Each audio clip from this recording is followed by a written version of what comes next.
Good evening, folks. Welcome to the Tuesday, March 24th, 2026 meeting of the Plymouth Select Board. Pursuant to Massachusetts General Law, Chapter 30A, Section 20, any person may make a video or audio recording of an open session of this meeting after first notifying the chair and subject to the reasonable requirements of the chair so as not to interfere with the conduct of the meeting. At the beginning of each meeting, the chair shall inform other attendees of any such recordings. At this moment, I'm only aware of the local scene filming.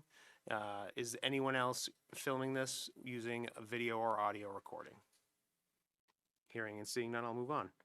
Pursuant to Chapter 2 of the Acts of 2025, an act relative to extending certain COVID-19 measures adopted during the state of emergency and signed into law on March 28th, 2025, this meeting will be conducted via remote means and in person.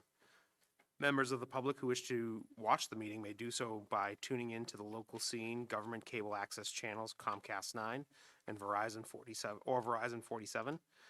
You can watch the meeting as it's aired live. You can also watch it on the local scene's website or through the YouTube platform. Members of the public who wish to participate may do so by appearing here in the Great Hall at Plymouth Town Hall, 26 Court Street, or remotely by clicking the link which is on our agenda and published on the website. Please join the board in the pledge to the flag. I pledge allegiance to the flag of the United States of America and to the republic for which it stands, one nation, under God, indivisible, with liberty and justice for all.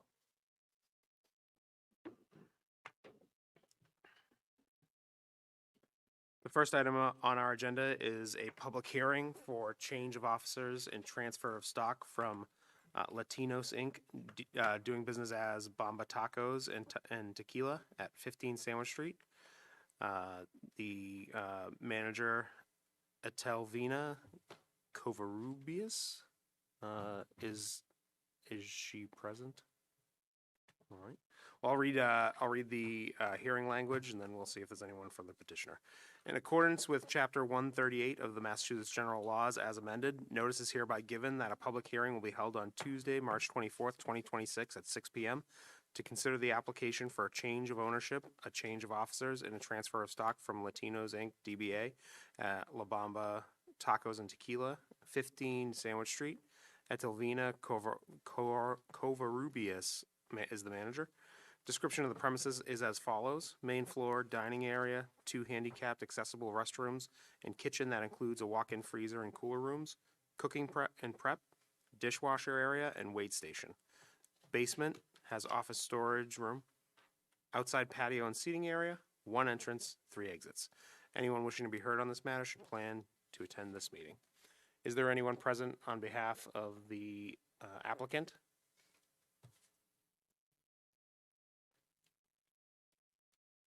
All right. Hearing and seeing none, is there anyone from the public who wishes to speak on behalf of or in favor of the application? Is there anyone online who would like to speak in favor? Is there anyone in the room who would like to speak against? Is there anyone online? All right, I'll bring it back to the board. What is the pleasure of the board? Mr. Canty? Were they, I assume the answer is yes, but were they informed of the hearing tonight that they're? Oh, Chase. Thank you. Microphone? Good evening, Jason Silva, Inspectional Services. Elise is unable to be here tonight, but she did inform me that she personally notified them and told them they had to appear this evening. So I'm a bit surprised that no one's here.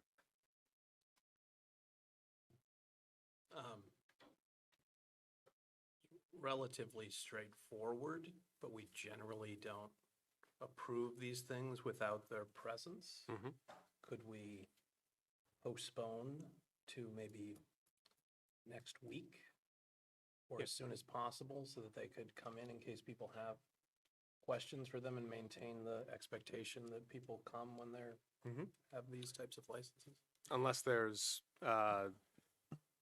any other feeling, we'll continue the hearing until next week. All right. Very good. The hearing is continued until our next agenda. The next item on our agenda are licenses. We have a few one-day wine and malt licenses. We have one, two, three, four, five amplified music permits. Pleasure of the board.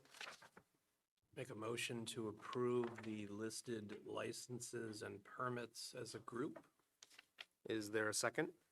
I'll second. Discussion? Ms. Iaquinto? Yes. Mr. Canty? Yes. Mr. Quintel? Yes.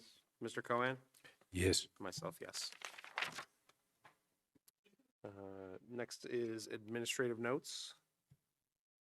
We have 4 listed notes. Pleasure of the board.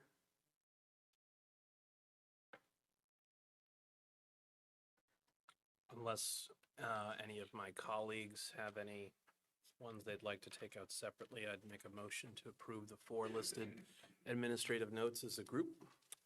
Is there a second? Second. Discussion? Mr. Cohen? Yes. Mr. Quintel? Yes. Mr. Canty? Yes. Ms. Iaquinto? Yes. Myself, yes. I will now move on to public comment. Is there anyone in the room who would like to register a public comment with the board? Please come up to the microphone.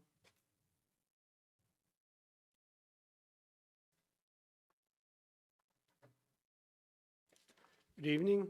I'm Dale Bryan, Chair of the Climate Action Net Zero Committee. In our capacity as an advisory committee to your board in advancing the implementation of Priority Plymouth, the town's climate action and adaptation plan, tonight we propose the following in relation to the final determination of Plymouth's comprehensive plan. 1, we recognize that it is impractical to revise the current final CP draft with specific footnotes or references to the climate action and adaptation plan. We therefore recommend that a digital appendix be included in the final and approved draft of the CP, one that contains hyperlinks to the climate action and adaptation plan and other important, more specific plans, such as the Housing Protection Plan and the Open Space Committee's Climate Change Addendum, which has the full support of the OSC chair, as I believe you received a letter to that effect. Such an appendix will allow the proposed implementation committee and the interdepartmental working group, as well as other interested stakeholders, to quickly access these high-level policy documents, helping to ensure that all can participate in shaping Plymouth's future. 2, regarding the composition of the proposed interdepartmental working group, we recommend that the Climate Resiliency and Sustainability Planner have an assigned seat. Undoubtedly, all of you are familiar with the excellent work of Mike Cahill, who currently holds that role. We would go so far as to recommend that the role serve as vice chair, given the responsibilities for sustainability and resiliency across the whole of government. 3, as the proposed implementation committee, with monitoring oversight of the CP, we recommend that a dedicated seat be held by a member of the CANS committee, one to be filled by the chair, vice chair, or a designee by the chair. Given that the comprehensive plan is envisioned as a living document for the next 10 years, and the climate action and adaptation plan is similarly envisioned, though for an even longer period of time, assigning committee seats to both the Climate Resiliency Sustainability Planner and CANS for the duration of implementation efforts makes structural and procedural sense. Thanks very much. Thank you, Mr. Bryan. Is there anyone else in the audience who would like to give a public comment? Is there anyone online? Very well. Our next item on the agenda is an update on the process for donating open space parcels. We're joined by Lauren Lind, Director of Planning and Development, and Patrick Farah from Conservation. Good evening. Thank you. My name is Lauren Lind. I'm the Director of Planning and Development, and tonight I'll be joined by my colleague Patrick Farah, who is in the back of the room. Patrick, could you come join us? Thank you. So we were asked to give an update on the open space current donation policy for open space and conservation purposes. And Patrick's going to walk you through the standard process of what we've typically done, but to give you the 30,000-foot view of this, we don't have a standard process in place right now. It's not a documented policy that we have. We do previously through Lee Hartman and Patrick, there's a process in place that they typically unfold and that there's certain criteria that they look at, but we are looking at all of our policies in planning and development right now with the lens of how can we make improvements, what efficiencies can be made, and how can we make things more user-friendly. So keep this in mind. Patrick will walk you through what we typically do, as I mentioned, and we're open for feedback. I will note that we've already received feedback from our town treasury department about certain criteria that they would look for us to make sure that these parcels were ready to be accepted. In the documentation that you received for the meeting tonight, there's the memo prepared by Patrick, and then in addition, we've attached the section of Massachusetts general law that just clearly outlines with a highlight how the land donation for open space and conservation purposes can be accepted through adoption of a vote by the Conservation Commission and the Select Board. It does not require town meeting approval, as do other land acceptance procedures that are not for the purposes of conservation and open space. I'll give it to Patrick. Thank you. Thank you, Lauren. Good evening, everyone.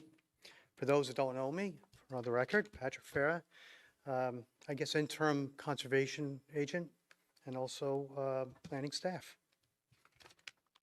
So Lauren is absolutely correct.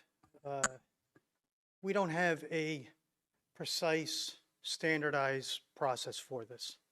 It's kind of an ad hoc, get a phone call, someone has a piece of property they would like to gift to the town, sometimes for a real purpose for preserving open space. Sometimes they just don't want to pay the taxes anymore.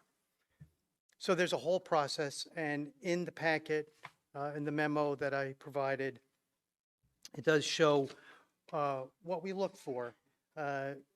Initially, they'll provide the address, the parcel ID number, if there's a site plan, size of the property, and the reason why they want to gift the town this property. Also, very important, we want to make sure that there's clear title.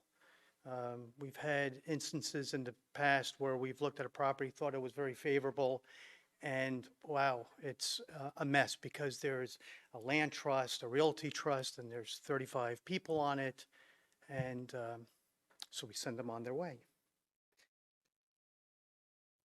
One of the situations that we look for to make sure that there are no encumbrances, easements, liens, or mortgages on the property, something that Lauren had just mentioned from our town treasurer, is that we want to make sure that the property taxes are paid in full up to the point of the conveyance of the property to the town.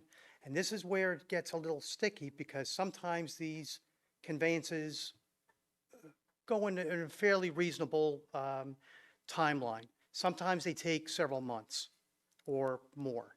And it's unfortunate because then that property owner comes back and says, you know, what's going on? I don't want to keep paying the property taxes on it.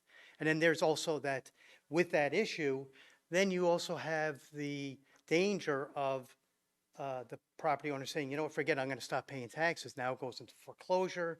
And then we come before you to go to town meeting with this piece of property to be conveyed to, under the care and custody of the Conservation Commission.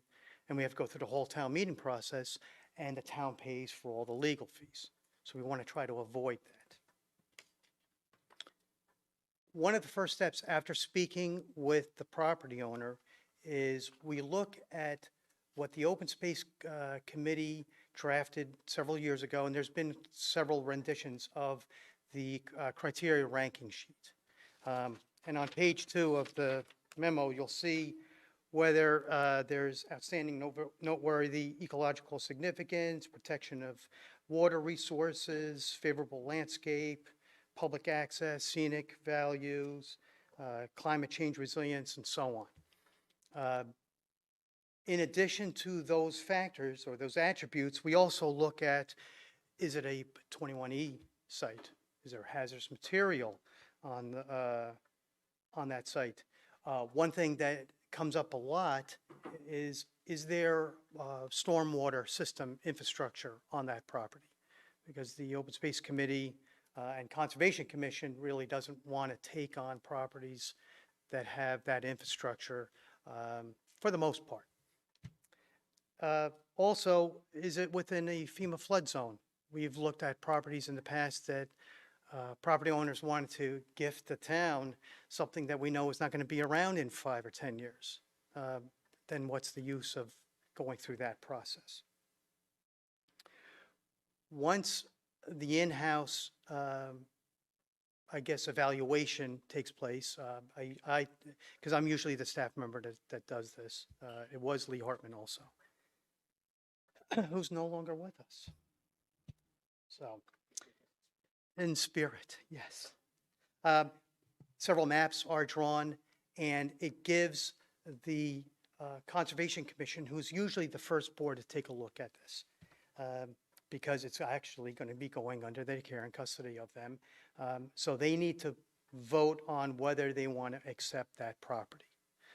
In addition, the Open Space Committee does have a chance to weigh in. Many times they will, members of the Open Space Committee will attend a site visit with staff and take a look at the property and say, you know what, this is really worthwhile, or you know what, we found some issues with it, and you know, maybe it would be better if the town did not take this property. Once that process is completed, goes before the commission. If they vote in favor of taking that property under the care and custody, then we appear before this board and we ask for a final vote. It actually is Part 1, Title 7, Chapter 40, Section 8C, the Mass General Laws. This gives the Conservation Commission establishment and powers and duties that conveyance of a property as a land gift can be given to the Conservation Commission without town meeting action. I'm available for any kind of questions that you may have. Thank you. I do want to point out Mr. Hartman is alive and well. He is with us both physically and He spiritually. is not in this room. But not in this room. And we thank him for his many years of service. Thank you, Mr. Farrar, for your presentation. Is there questions from the board? Mr. Canty? Thank you, Patrick, and Lauren. In terms of, so you gave a overview generally, but say I had 10 acres, there's no special characteristics of it, and I'm interested in donating it. I walk up on Monday and say, I'd like to donate this parcel. It's 10 acres. This is the address. Maybe I have the lot number or something like that. Maybe I don't. What's the, and you said the timeline varies. What's the typical time frame? Typically, I can review a property, or the property can get reviewed within a couple of weeks. Okay. If it's something that is very advantageous to take because there's contiguous open space Yep.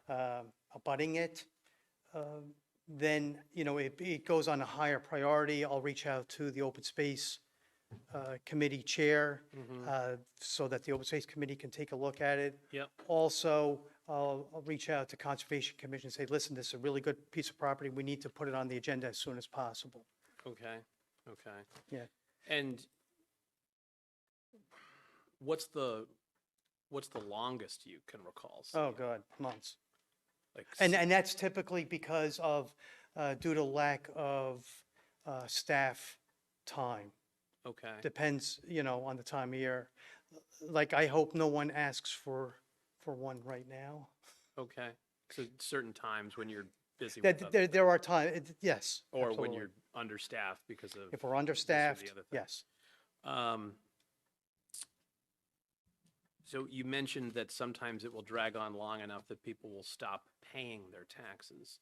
Does that typically, I imagine that varies as well, but does that typically trigger, you know, after 3 months, 4 months, longer than that? When do you see that happen? It all depends. This is where the limiting factor of this whole practice goes is, and personally, I don't agree, without getting in trouble, I don't agree the way we do it. Mm-hmm.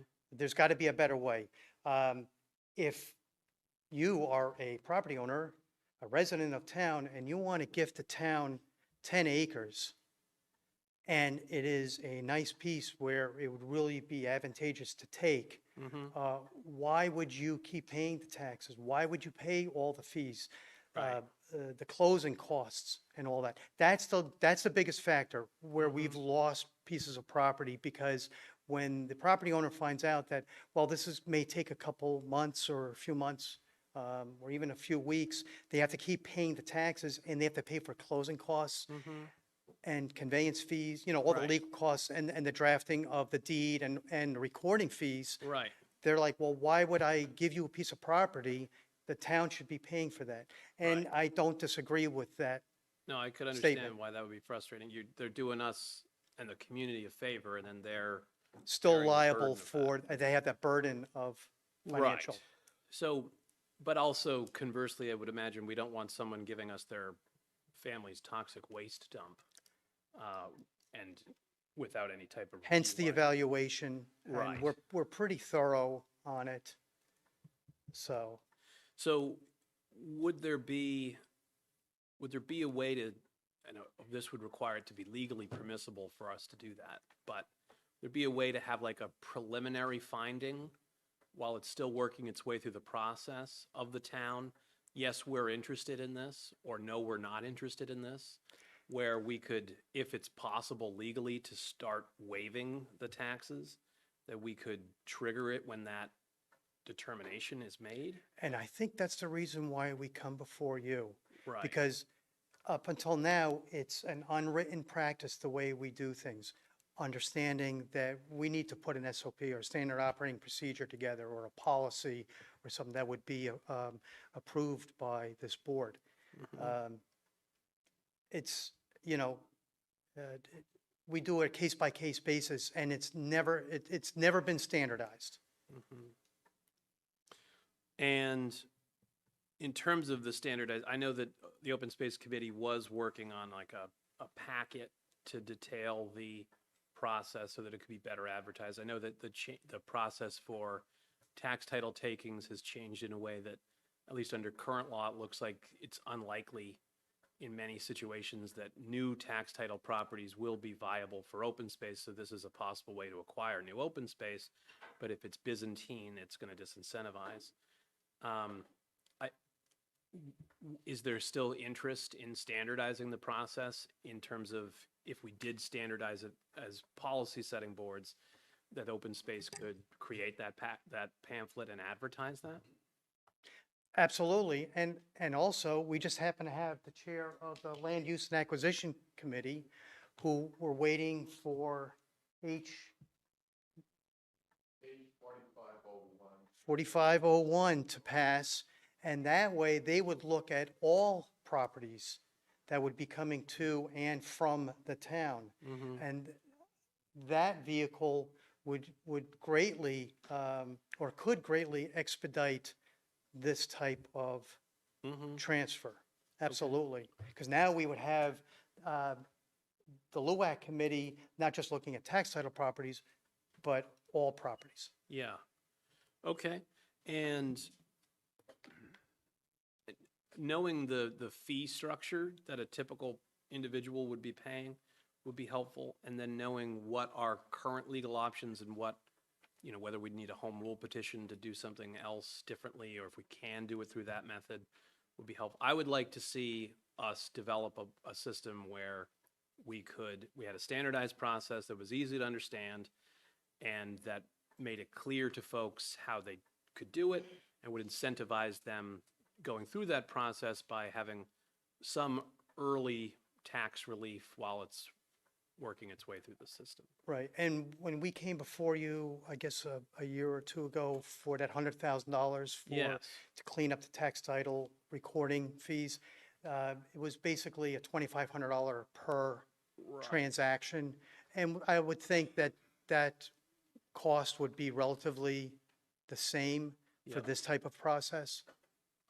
Yeah, I obviously knowing what the numbers would be, and it would vary somewhat from case to case, but having a ballpark and then being able to, seeing what our legal options currently are, what our legal paths forward are, would be helpful for follow-up, so that we could create a standardized process and incentivize this. how often is this happening right now? Would you say on an A annual land gift? basis? Yeah, We had one last year, right. Mr. Sheridan. Yep. Before that, it was a while. Yeah, I don't recall seeing. Yeah, we haven't had very many many. recently, so. Right. So I think if it were more standardized, advertised, and easier, you might see that. Generate some more interest. Right, particularly as, or many Plymouthians are more seasoned and their estates may be passing, and then families, as they're determining how to dispose of certain assets, that may inform that process, and this should be an option for those families that are making those types of determinations, amongst other residents in other circumstances. Correct. So that would be helpful. Thank you. Thank you. Mr. Cohen? Patrick, the procedures that we have now they're really not in place. That's what you're saying. There's no procedures in place other than this working component when someone approaches the town, the Department of Planning and Development and yourself start to review the property. Bring it Correct. to We the don't council. have a standardized, we don't have an SOP, a standard operating procedure, correct? And so what was making it so daunting? Why did it take so long before? And why is this going to be more efficient? What are we doing now to make it more efficient? Well, I think staffing levels was always, has been an issue. I think is just the priority Right. of getting it done. Okay. What would be the difference between what we were doing before and what we're doing now? Well, I think we have new leadership Okay, in our department. okay. All right. I'd just like to add, this proposal, or I shouldn't say proposal, what you got in your document is what the standard, if you could call it, operating procedure has been. It's been an ad hoc basis between previous leadership in the department and the Conservation Division to bring this forward. Knowing this was of interest, we're here tonight to get your feedback and to confirm that this is a priority. As you might imagine, the radar for planning and development is very busy right now, so we're looking to get a sense from you, is this a priority that you want us to move on quicker so that we can divert more attention and focus to it? And then this may require, and I'm sure it will, we'll work with town council to make sure that we're moving about the process as is allowable. And then in addition, as we look toward the fall town meeting, we may come with a request for funding similar to how you saw the tax title property account, that revenue source be generated so that we have a funding mechanism to do this, to ease the burden of what would be the private burden right now of financing this. So these are the improvements that we would be looking to make. Okay, thank you. Mr. Canty? So I think it should be a priority. I would say looking for something within the next town meeting cycle in terms of a time frame for solutions, because funding could be a requirement, as well as other town meeting provided solutions like a bylaw change or special legislation, depending on which path we're going to go forward. So, and I think the ability to accept these in a standardized way would be a benefit to the entire community. So I would personally like to see it on a medium level of intensity, but with a goal of hopefully the fall town meeting having something. If it were up to me and me alone, but that's just my thoughts. Ms. Iaquinto? Yeah, I agree that it should be a priority that we're working to deliver on. I'm just curious if there are other best practices that we would be able to draw from other municipalities, so we wouldn't have to reinvent the wheel. Maybe it would take some of the pressure off. I know that your department, Lauren, is extremely busy, and we're asking an awful lot of you, and we'll continue to ask more and more. But we don't want to let something as important as this to kind of fall by the wayside. So I'm just curious if you've had an opportunity to look at that. We haven't yet, but we'd be happy to. I think the foundation of any good policy recommendation is looking at case studies, what has worked. We don't need to reinvent the wheel. So we'd be happy to look at what other communities have done to make this a more effective process.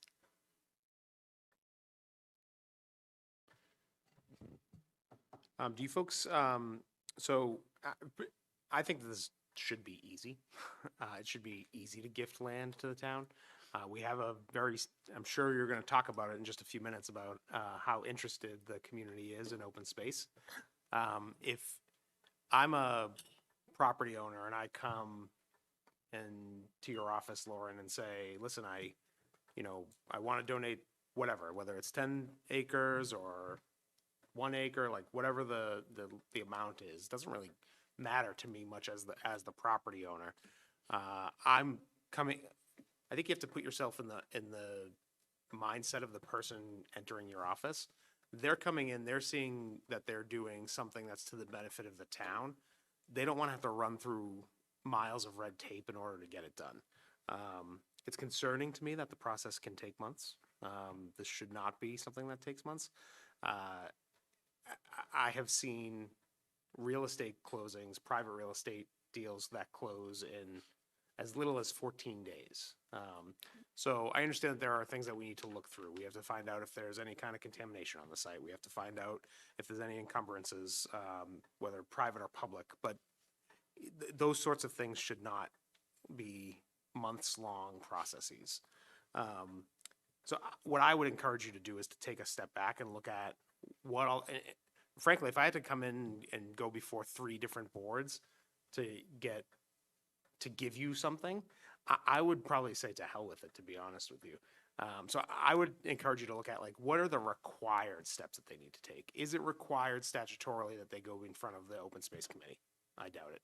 Is it statutorily required that they go first in front of the Conservation Commission? I don't know the answer to that question, but could this be reviewed by your office and put in front of our board? I think is really the direction that I would look at. So that way we can cut down on some of the red tape, some of the time it takes, and just get it in front of the ultimate decision maker. May I respond? Yeah, of course. Thank you. So I agree with what you're saying. The most recent example of a land donation by Matt Sheridan at Tupper Hill, that was actually a required portion of a subdivision that he had created that had an open space requirement. So he needed, there was an open space set aside in that development. At that point, you have to do something with it. An alternative that I suppose could take place is that people choose to stop paying taxes on an open space parcel, which then falls into the tax title cycle that Patrick had explained. So he, in good faith, continued to move forward, but I do know that was a lengthier process than I think anyone would have desired. So I agree. We're happy to focus on this and make improvements. In terms of the steps, given the state law for the acceptance of open space, they would need to go to the Conservation Commission and Select Board. Whether or not that can be done, at a staff level in representing what would be ultimately then a town interest, we can have that discussion, but it would at least require those 2 boards. Sure. Yeah, and I totally fine with that happening. I just want to make sure that we're eliminating steps that aren't necessary in the process. And I would say too that tax title is not to anyone's benefit anymore. Tax title doesn't make sense for the community. It doesn't make sense for the only one it makes sense potentially for is if the property owner literally does not care about that piece of their parcel, in which case then yes, it makes sense for them to stop paying taxes. So I'm not interested in seeing us take these pieces of property through the tax title process. I'd rather see us have a streamlined, easily accessible process that's advertised and followed. Mr. Cohen? Yes. I see what staff is presenting us in terms of trying to create something that is streamlined. We don't have a policy now. It can be daunting for the reasons that you pointed out. I think that, statutorily you have the Conservation Commission and then you have the board itself. But we do have an open space committee here. It does play a role in the community. I think that it wouldn't be daunting to have their input as you move forward. The more eyes that look at accepting this land, the better off we are in terms of making sure that we don't miss some component of the land that could draw our attention to it. So I think what staff is presenting is efficient. I wouldn't, my feeling is the open space should play a role in this in consultation with the process. That could be one way of being more efficient in your engagement of open space, but I do believe they should be part of this along with conservation in the select board. So I understand the chairman's thought process about being efficient and timely, But at the same time, I want to make sure that we cross our Ts and dot our Is and use our open space committee. If I could just add, I know we're specifically talking about open space tonight, but some of you may remember, I believe it was in the fall of '22 or maybe in the spring of '23, we advanced an article at town meeting to streamline the acceptance of all donated parcels.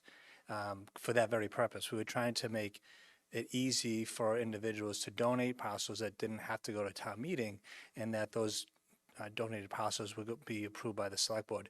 And so, as you can recall, that was soundly defeated by town meeting. So again, I know we're specifically talking about open space parcels, but there was an attempt in the past to try to make this process a little bit more efficient.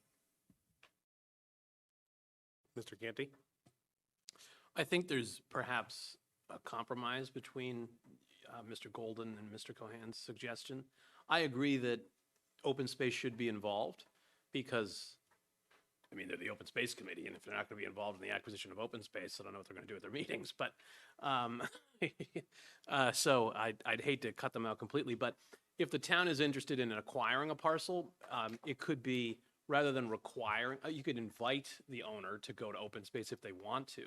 But if the town thinks it's a good idea for open space to take a look at it, maybe staff could explain it and answer. Because I've gone to a number of open space committee meetings myself, and many of the questions are directed towards staff about all the different open space parcels that are dealt with.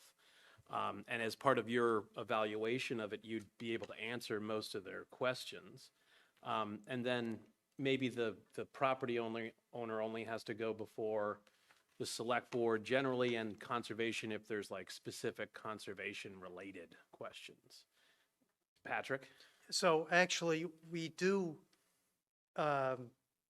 follow that process with the Open Space Committee. And typically, the property owner only appears before the Select Board. Yeah. I usually cover the Conservation Commission questions and try to kind of shield the property owner from this burdensome Yeah. process. Right. Totally agree. Yeah, I think the more hoops that they have to jump through, that you disincentivize them, because Correct. they may not understand our form of government whatsoever. And if our boards and committees can get the answers from staff, then there's not per se a requirement. They could be invited but not required. You know, I know Mr. Sheridan did go to at least the open space committee about that, and I think conservation, but I can't recall specifically. But you know, the idea is to make it easier. So this would make it easier. Yeah. So, thank you. Mr. Cohen? Also, the other way, making more efficient and easier in advance of this with the open space, give them specific focus on the question that's being asked.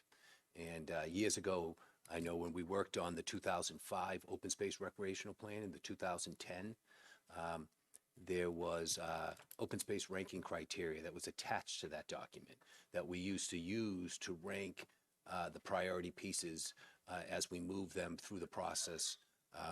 And so it might be something that we revisit, look at those open space recreational plans and look at those ranking criteria that once existed. I noticed in recent versions of the recreational plan that wasn't there. So something to think about. You know, things we did in the past were not all wrong. You'll be pleased to know that is still in existence, Okay. and it is in the most recent version Okay. of the plan. We Okay, just good. had, in the newest version of the Open Space and Recreation Plan dated So it- 2024, we reoriented some of the locations of things, but the ranking sheet is still in Okay. there. All Yes. right, great. Thank you. Thank you. That,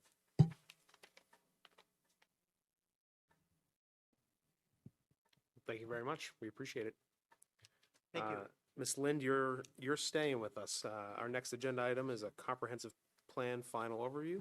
I think we'll also Yes. be joined by the chair of the planning board, Mr. Bulletin. Thank you.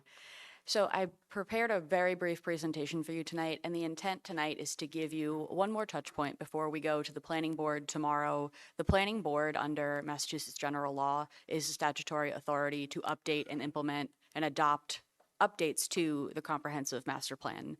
So tonight, I'm going to be going 40,000 foot overview. Tomorrow night, as I mentioned, it will be At 7 o'clock, the planning board meeting, we're live in the 1820 courtroom, also available hybrid via Zoom for anybody who wants to tune in. And we do encourage you, we'll have our consultant, Stantec, will be there to present the plan, answer questions, and get into more of the weeds of the plan. But I know all of you have been following along in the process. This is now going on 2 years, actually. They started in March of 2024. Before I got here, I had come in May of 2024 and just jumped into the process. So it's been a lengthy process. We're excited to be at this stage. I'll review the project timeline.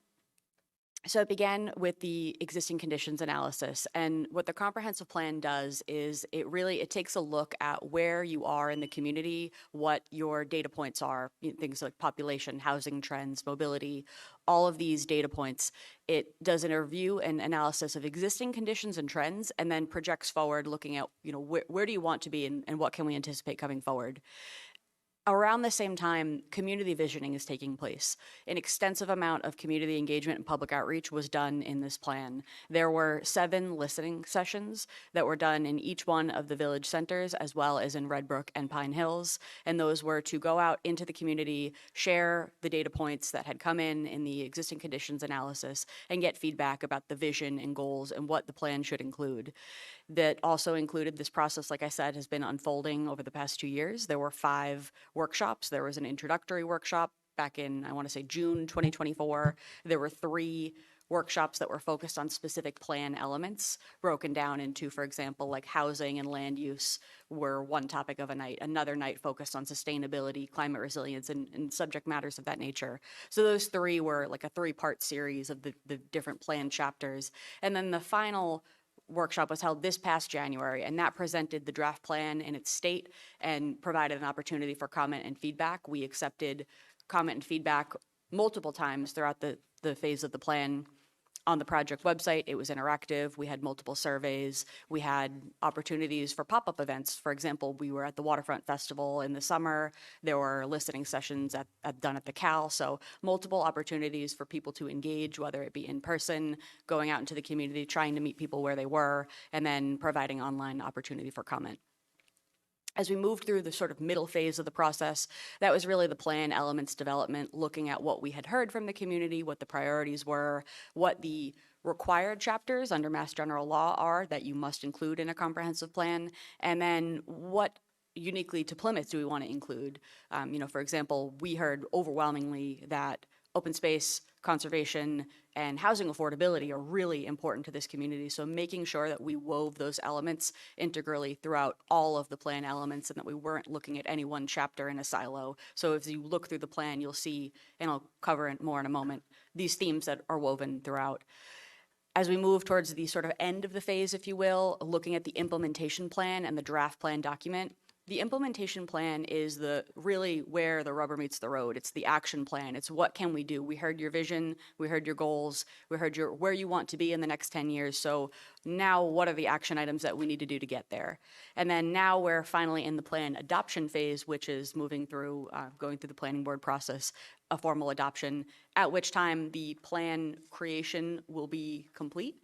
But that's not to say it's over. This is meant to be a living document. We don't want it to go sit on a shelf. We want it to be actionable, a guide map for local decision makers, town staff, elected officials.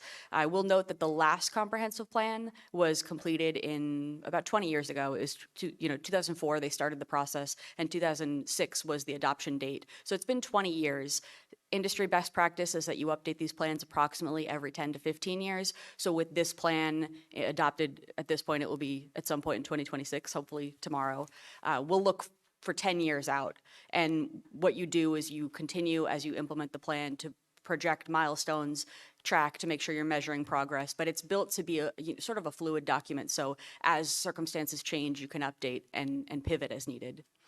So as I mentioned, I'm going to keep it very high level tonight. I'm not going to read verbatim the vision statement, but just reiterating that the coastal community, the history and culture, the affordability of the community, open space and natural resources, and also fiscal responsibility and economic stability, these are all high priority items of the community.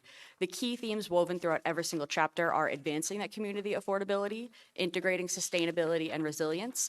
And I like to say that that's not just thinking about green infrastructure and how we can be, like climate change ready. It's looking also at sustainability in terms of what makes a community livable for, can people work here? Can they afford to work here? Can they afford to live here? Are there, grocery stores in ample parts of the community? It's looking at every aspect of community and what makes working and living here sustainable for our residents and town officials and everyone involved. And then the final section is addressing public health, walkability, and well-being. I will note that the key themes, these also look to integrate the key themes that are in the very many long-range planning documents and plans that are going on in town.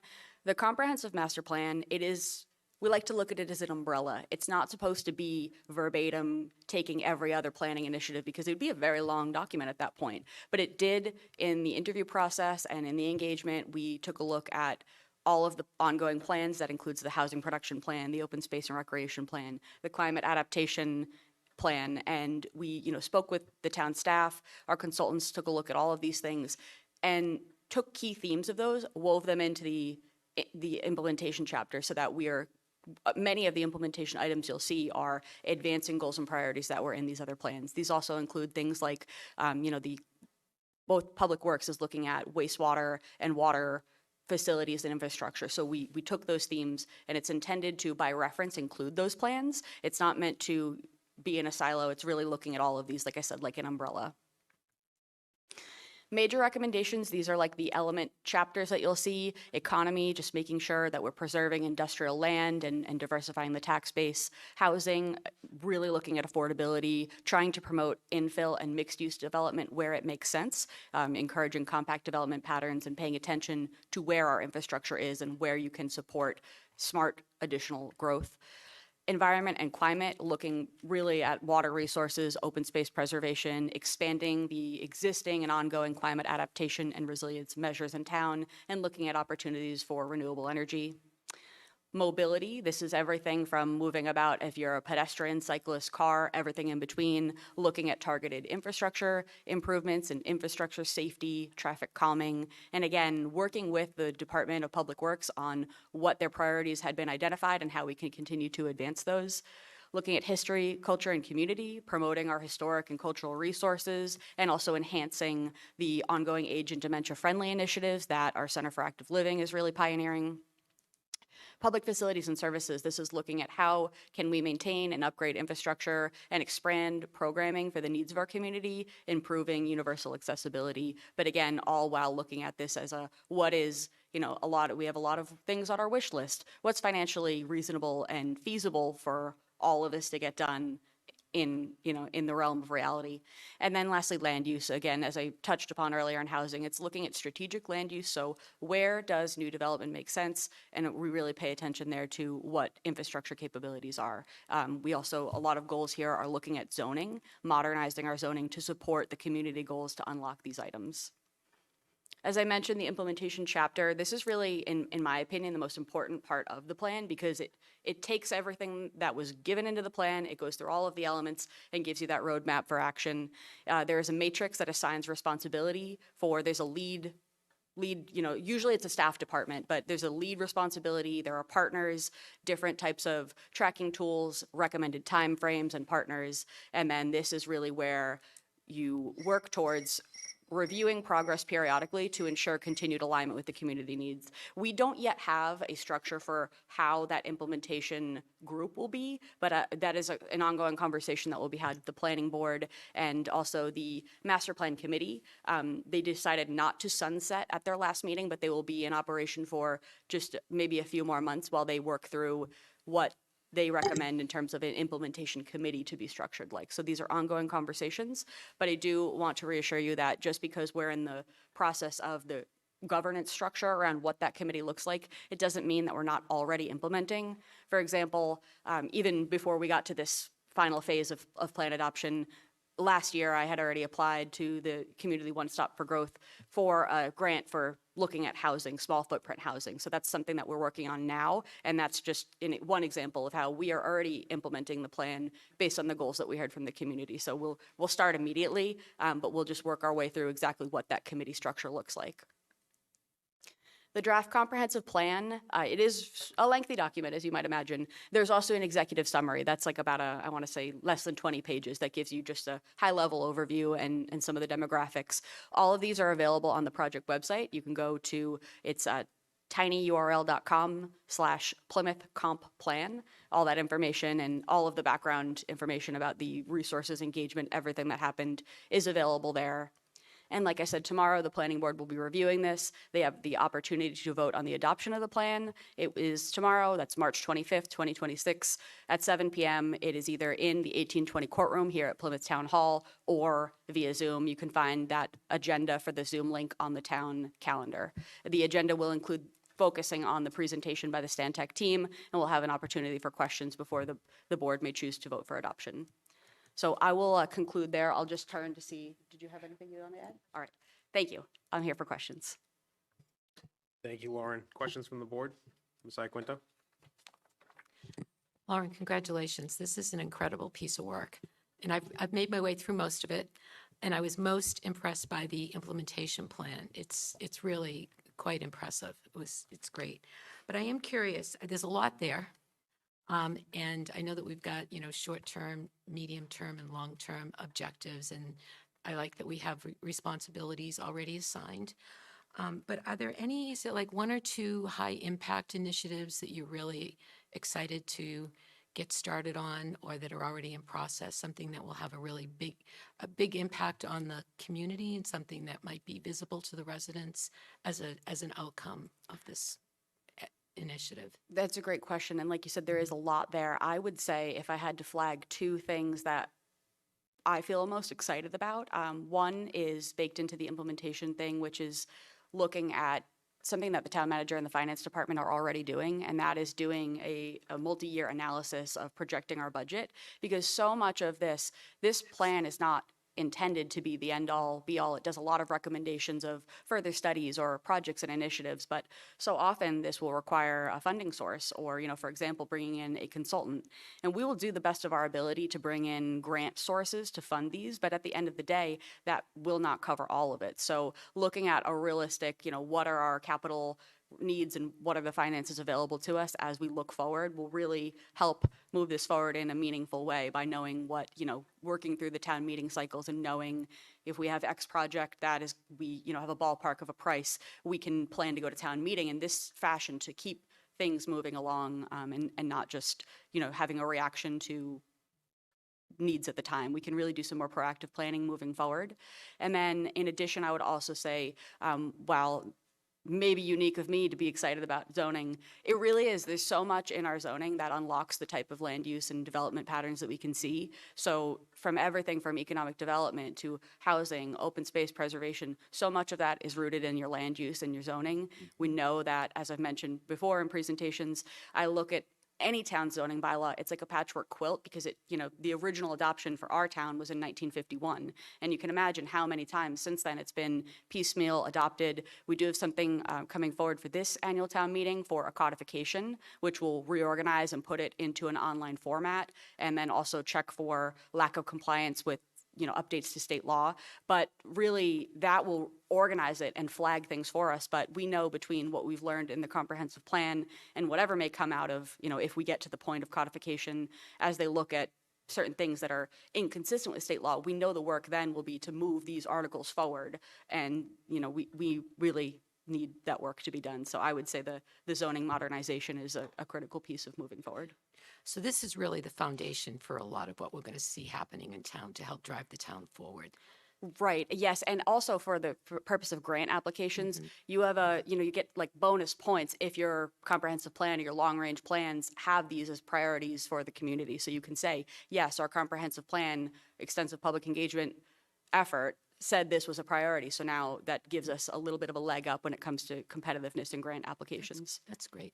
My next question was going to be about ownership. I was just curious about who was the official owner of the plan, but it sounds like it's a shared ownership. Absolutely. I like to say we're a team here. While I would say planning and development will be leading the internal staff coordination of that, it really is, it involves everybody. It can't just be town staff. We also need the support of the elected officials to move some of these things forward. And particularly when it comes to anything that's going to require town meeting approval, we need everybody to be on board with the direction in which we're moving. That's great. That's great. Thank you. And congratulations to everybody who was involved in it. I know this was a Herculean effort, so I appreciate it. Mr. Cohen? Thank you. That's very helpful to be your PowerPoint that you walked us through. It'd be great if we could get a copy of that too. I'd like to add that to the plan that we also have. Obviously, we've all participated over the 2-year period of time to see this plan take shape. And the one thing that I do, and I mentioned this, I think I've mentioned it to you and others, the importance of the implementation of the master plan and having an implementation committee that is on top of this process as it relates to some of the modernizations of the zoning that you speak of. That one of the things that we should be doing is looking at the top 20 zoning changes that we could possibly do to our bylaw to make this plan a reality.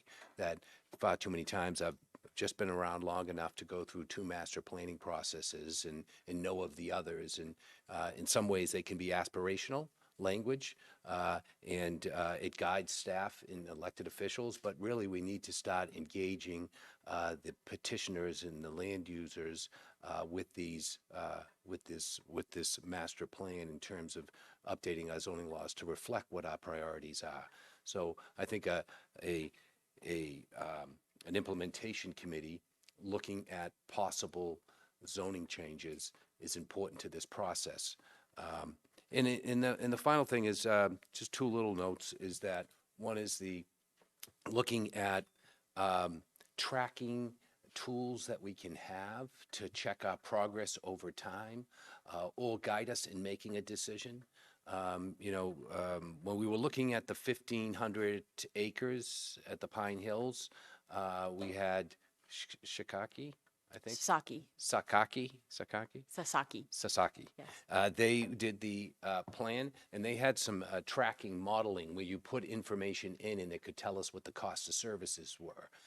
At that time, we talked about the uniqueness of that matrix that they had. But obviously, with the help of AI, it would help us kind of look at what this plan is asking us of in terms of modernizing zoning bylaws, and then also guiding some what effect that might have on the cost of services. So these are things that an implementation committee could focus their attention on. And I think earlier tonight during public comment, someone made some reference to links that are associated with the work that we're doing. I think that's kind of an interesting way of making the master plan come alive in terms of as you read through it, finding this addendum where you can go to these links that give more information, because then the master plan kind of stays topical with that information.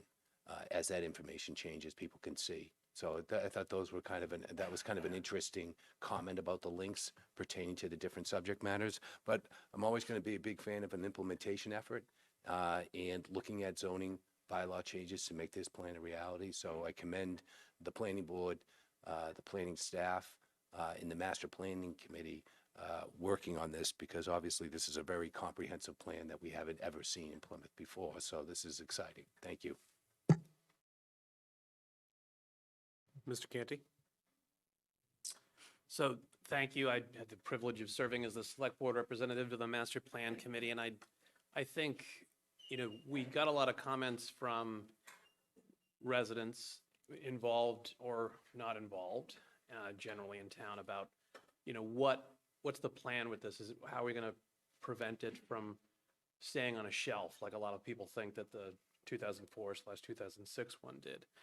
And what we would say to people was that we were making a significant effort in community outreach with the kickoff, with the various village-based forums that we had, the online efforts, the specialized forums related to certain topics, going to community events like the Waterfront Festival and others to advertise it. And I think we had a very large number of responses for a community of this size, which is a bedroom for many people, as we talked about in the master plan, how many people live in Plymouth but don't work here. But we got a tremendous amount of involvement. So I think we have the good thing with the master plan is it has a very good representation of the input of residents throughout the community of what they would like to see. Not what the members of the planning board or the select board at the time wanted to see, town meeting members at the time, or the master plan committee at the time, or the consultant who was hired, but rather of what the people that came out, the thousands and thousands of people that came out or logged on to give their feedback wanted to see for the future of Plymouth. So I think I agree that implementation is a priority. The implementation matrix is impressive as well, but there'll also be the understanding that this is what Plymouth actually wants. And it's clear because of the amount of feedback that we got, that there is a critical mass of people, at least people that pay attention to local issues, which unfortunately not everyone has the capacity to or chooses to do.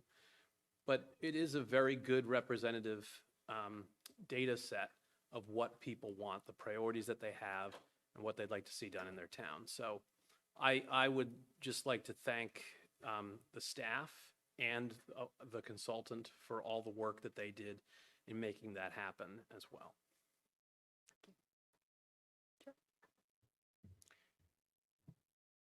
Good evening. Steve Bolton, Chair, Planning Board, Chair of the Master Plan Committee. Just want to reiterate what Mr. Canty just said, because it's really one of the most important aspects of all of this. So I've been doing this now for 5 years, starting with the Master Plan Task Force.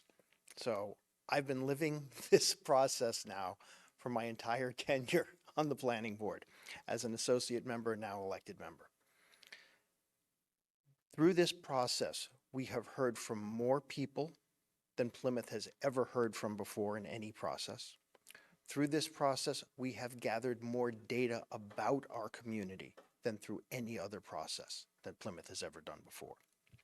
Those two things make this comprehensive plan unique because, as Mr. Canty said, it reflects both the facts regarding Plymouth, not the speculations, not the misrepresentations or misinformation, not the speculations, not the guesswork, but actual facts upon which all of us can base our determinations going forward. That's critical. One of the challenges that we always face when we look at planning in Plymouth, in any aspect, all of the aspects, is making sure we're all working off of accurate and current data. This will be the first time in a long time that we have this level of accurate and current data. It'll help everyone, elected, appointed, staff alike, in coming up with good ideas for our community. We also heard from members of the community, many members of the community who normally do not have their voices heard. That was also an important aspect of this. A lot of town people don't have the opportunity or choose not to be involved on a regular basis. That can be factual circumstance or, again, choice. But it's still important. They are our residents. They are the people who elect us, whom we appoint, who we support. And we will now have the opportunity to address their needs as well as those who are otherwise more actively engaged. And that's the critical aspect of a comprehensive plan. This was, as Mr. Canty said, the residents' plan. It's not the committee's plan. It's not an elected or appointed body's plan. It's not the consultant's plan. This is what the residents told us they want, and more to the point, what they need from us. And so hopefully when we go forward, whether that's not just an implementation committee, but through all of our town bodies, they'll be looking at this document with that in mind, with the memory that, hey, this is what the people that you have taken an oath to serve have said they want to see of you. And that's the point of us as representatives. When we speak as representatives, we represent our community, not ourselves, not a select group, but our community. This is the voice of our community. Thank you. Thank you, Mr. Bolton. Anything else from the board? Thank you both for joining us here tonight with the update. We look forward to the next steps. Thank you. Thank you. All right, we'll move into article review. The first is Article 1 on the spring special town meeting, design of wastewater treatment plant HVAC system. Doug Bernard, our wastewater superintendent, will be here to present and take questions.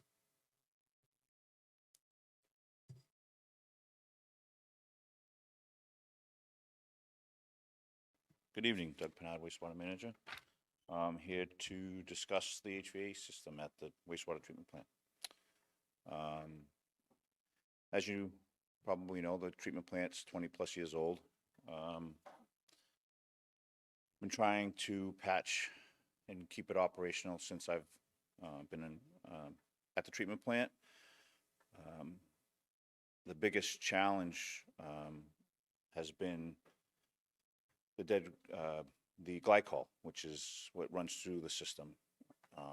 It was neglected over those 20 years, and when you neglect glycol, it turns into an organic acid. So basically what had happened was it chewed through the 2 large boilers at the treatment plant. Those had been replaced. It also chewed through a lot of the pipe work, the large heating units that heat the treatment plant. And we've tried to patch those over the years.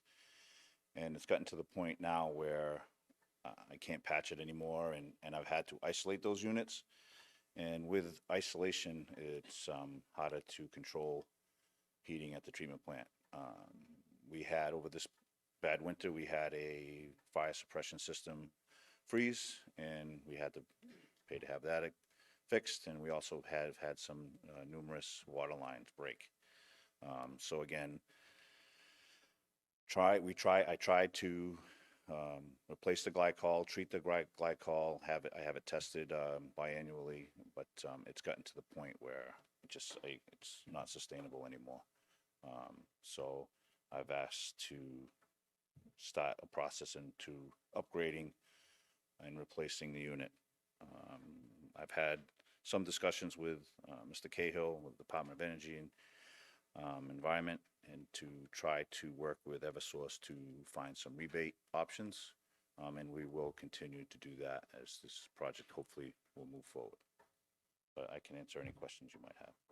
Questions from the board? Mr. Canty? Thank you, Doug. So the issue is caused by a buildup of untreated glycol in the system? Yes, so the system's very old. It's Yeah. original. So when I came on board, the previous operator had part of their departure was they had to replace one of the boilers because it degraded so much. And why that happened was because no one took care of the system. It just went on and on and on and on. And what happens is to the glycol is if you don't treat it, give it a treatment system, it turns into an acid, which just eats all the metal and starts breaking it down. So we've patched that along the way, and it's gotten to the point where now it's even heating eating up a lot of the larger heating units. So I started to look into like a replacement kind, and that cost was so high. I reached out to Mike, and we looked at potential other options.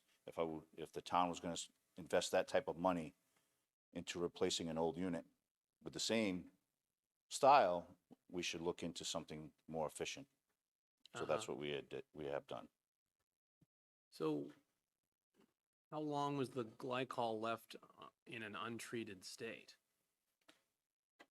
I'm not sure I understand what you mean. You said built up over time. It's not. Yeah, so if it goes untreated, so Yep. I don't know if or when they ever treated it before I was here. So when I was here, I had it all removed because I had to have it removed. Yeah. We flushed it with a cleaner, Right. and we recharged it with all fresh glycol. And since I've been there, we have a company come out and we have them test it. We make sure the pressure's right, we make sure that the pH is correct, and if they have to, they'll add an additive to keep that at the right level. So it's moving forward, it's been okay, but the damage that it's, Predates you. right, So you came in to find that this problem existed. right, You fixed it going forward, but you couldn't do anything about what had preceded your arrival. correct. Okay. It just, the way we manage facilities tends to be very confusing. I'm not, it's not your fault because you came in and found a problem and addressed it going forward, but it's like, we just found out last year about Memorial Hall, at least this board found out Memorial Hall had a water intrusion study in 2011 that we didn't do anything about. Right. We're leading untreated glycol that turns into an acid if you don't do anything, and we didn't do anything. It's just, it's very strange, the approach that we've historically taken. It's not the current administration, but we're inheriting problems and discovering problems that are just making costs astronomical. It's frustrating. No, I agree. I agree. And, my hope is that I definitely want to leave it in better condition than I find it, that's for sure. I appreciate that approach. I think that the good news is that a lot of the current managers and management and supervisors have that approach. It's a historic problem, but we're now paying for those historic choices. So, thank you. It's not your fault, but it's confounding. Thank you. If I could just respond quickly to Mr. Canty, we share your frustration. We actually have an internal working group chaired by myself, facilities team, Doug Panada's a part of that team, and procurement in the finance office. So it's a collective of procurement, facilities, and myself coming together, trying to mitigate those problems now before they become a decade-old problem. So we recognize it, we're trying to work on it, but as you pointed out, we're coming through years of neglect. Ms. Iaquinto? Doug, thank you very much for, for this. What would be the risk of not doing something now? I'm really, I have to fix it. I have no controls. That's the other thing. Part of this process is I have 8 separate zones at the treatment plant because the building is so large and they're proprietary and they're so old that I can't even find anybody that would be able to even work on them. So that it's not efficient. Like I said, we've had to isolate equipment because it leaks so bad I can't repair it. We're coming up to the summer season and we're going to have the same issues with air conditioning. So we have testing with the lab where we have to have that at a consistent temperature to perform those duties and do those lab tests. At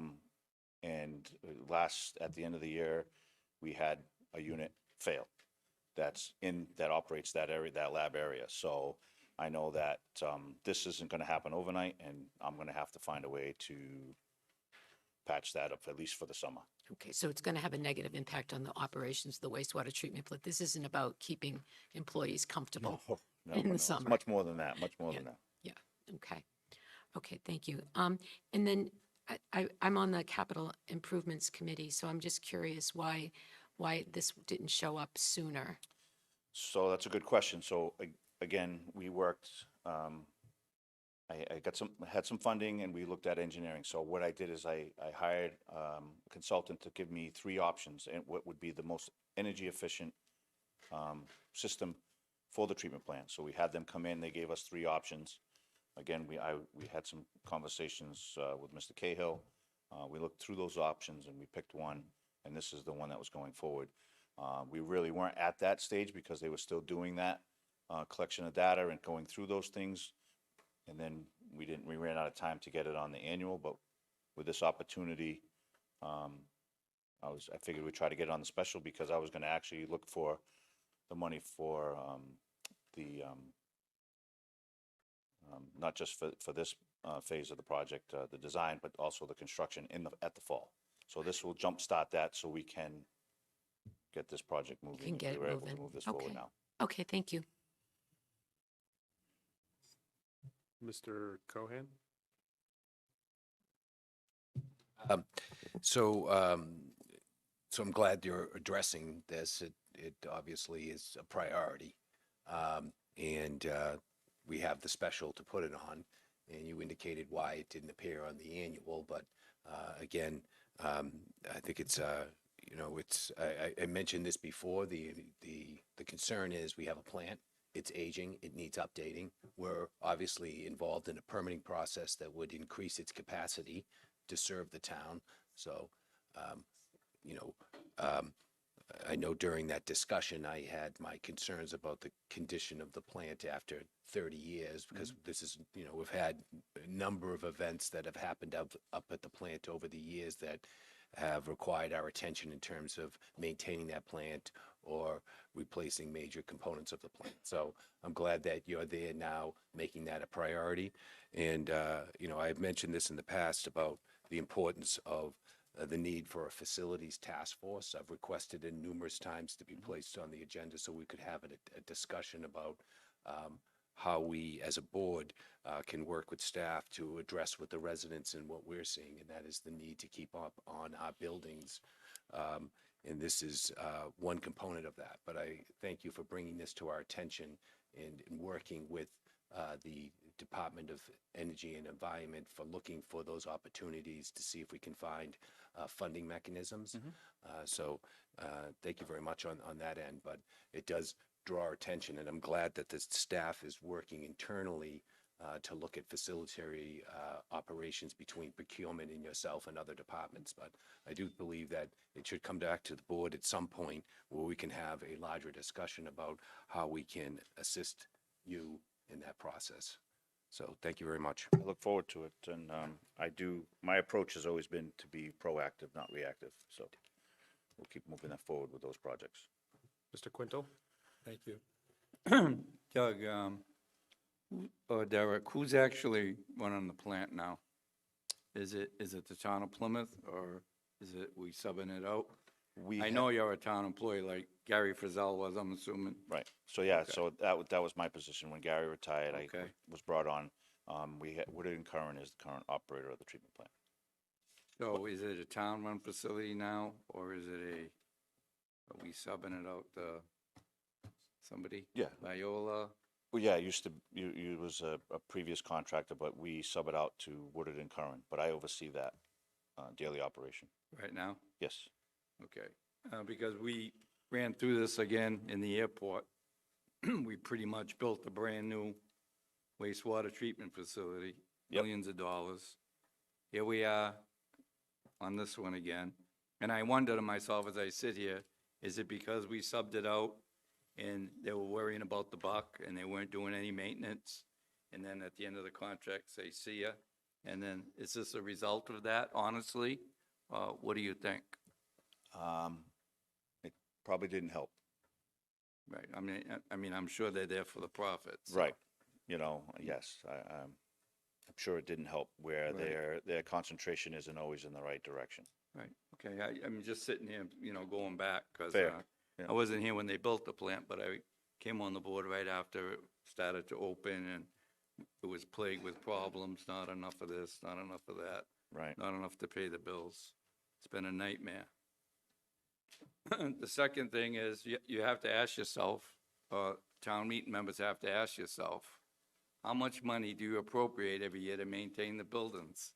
And I know Steve thinks we do a great job, but I will disagree with Mr. Leiden here. Not that we don't do a good job, but you can't maintain without funds. I Okay, agree. and this is the problem. This isn't rocket science. You don't have to be the smartest guy in the room. You gotta appropriate in order to maintain, including this building we're sitting in right now. Yeah, if Okay, you I'm wanted to not gonna stay go in down good the condition. road. Absolutely, yeah. But, Memorial Hall is very simple. Who appropriated money for it? Nobody. The town never had enough. We had a good budget, we balanced, blah, blah, blah. Mhm. But this is what happens when you just prolong, and as John Mahoney would say, kick the can down the road. street. Yep. I mean, it is what it is, and I'm gonna sit here and tell you it's not. So, my question to all the town meeting members, as you go in a town meeting session, ask yourselves, how much money are we putting aside to maintain our facilities? That's all I'm gonna say. Thank you. Ms. Iaquinto? I have a budget question as well. I am curious about the source, the funding source for this. It's blank on the form here. And I know that you mentioned that you were looking for rebates and grants and things like that to help, but what's the, So Where's the money So coming originally, from? we'll be looking to it'll come out of the enterprise The enterprise fund, okay. fund, but I will also be working with, again, with Mr. Cahill and also with Tiffany, our grant writer, to Okay. find some other funding sources. Okay, I just wanted to clarify that Yep, it was that's coming fine. from the enterprise fund. Thank Yep. you. Other questions? Pleasure of the board. Make a motion to include Article 1 in the special town meeting warrant and recommend that town meeting approve it. Is there a second? I'll second. Discussion? Ms. Iaquinto? Yes. Mr. Canty? Yes. Mr. Quintel? Yes. Mr. Cohen? Yes. Myself, yes. Thank you very much, Doug. Thank you. The next article is Article 2, Police Station HVAC Replacement Project Supplemental Appropriation.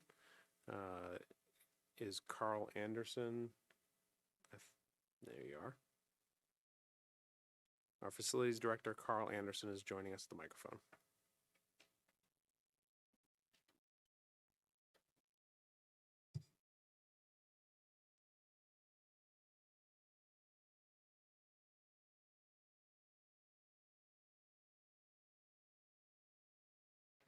Your microphone's not on.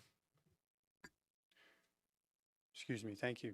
Facilities Division is requesting a supplemental appropriation of $300,000 to support additional costs associated with the police station HVAC replacement project.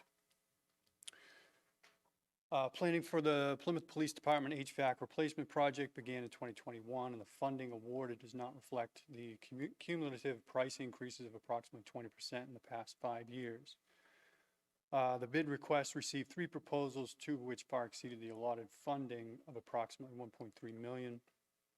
The accepted bid left a small contingency margin of only about 5% of the total cost. The project began last week or 2 weeks ago on 3/9, and the award recipient has identified myriad change orders which need to be incorporated into the project. Additionally, the project will require commissioning services to ensure proper functionality on completion of installation. We're recommending third-party commissioning services, and the proposal is attached in the package that had been received. Online with me is Peter DePerna of Fitzmyer and Tachi. He is the engineer of record for the project and is in attendance to assist with any questions you may have. Thank you. Questions from the board? Mr. Canty? So is this is coming from free cash, this funding source? I'm not certain where it would come from. I didn't check with Lynn on where it would be coming from, presumably free cash.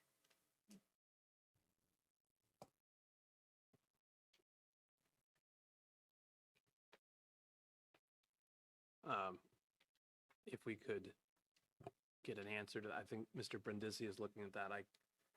We don't need to pause if we could just follow up, but if there are other questions. Are there other questions from the board? I mean, I don't think I can vote unless we have an answer to that question. Yeah, I would agree. I can double check if you give me a few minutes. I would imagine this one would be a free cash appropriation, but let me confirm that. Okay. Ms. Iaquinto?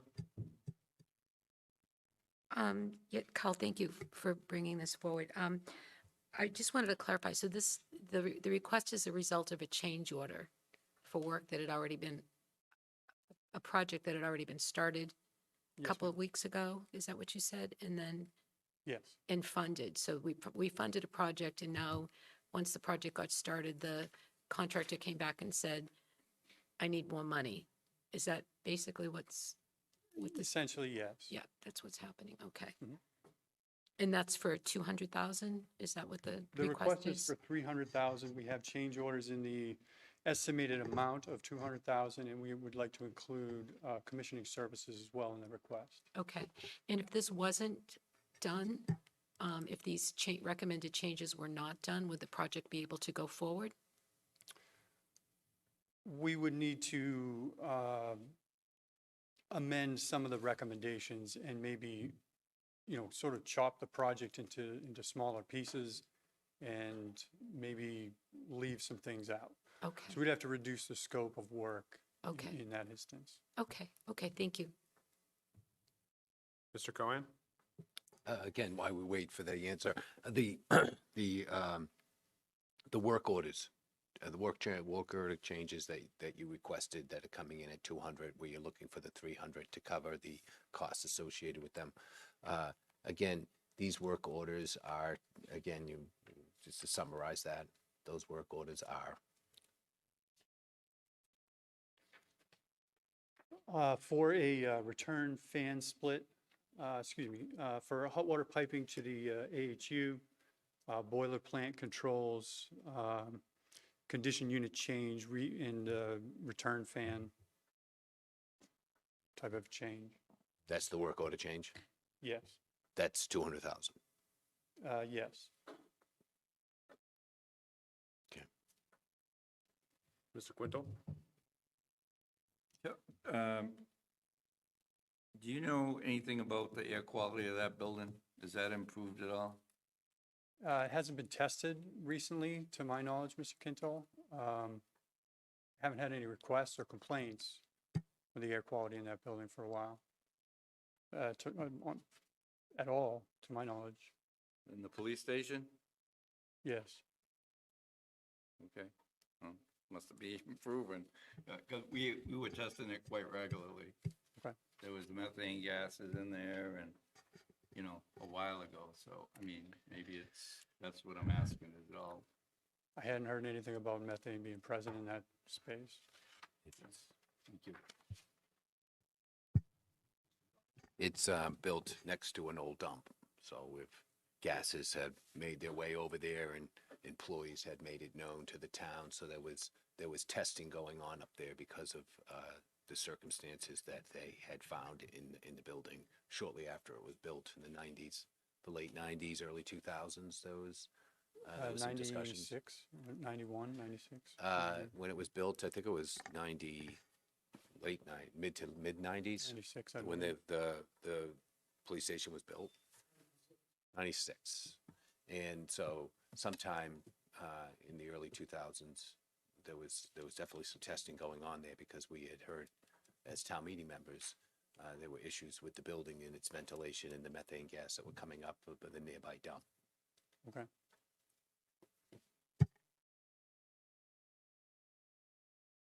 Any update, Mr. Brindisi? No, I would ask you to table it. Hopefully I'll get you an answer by the end of the night. Okay. We'll put this one on hold until we have an answer, unless there are further questions. Thank you, Mr. Anderson. We'll come back to this in a bit. Thank you. Okay. The next article is Article 3, 250th Anniversary Funding for July 4th Plymouth, Inc. Mr. Quintel? Yeah, it's our 250th anniversary, and I thought it would be a nice gesture to help out both organizations and whatever they so feel fit. The cost of putting these events on, and especially an anniversary year where we lost the 400th due to COVID.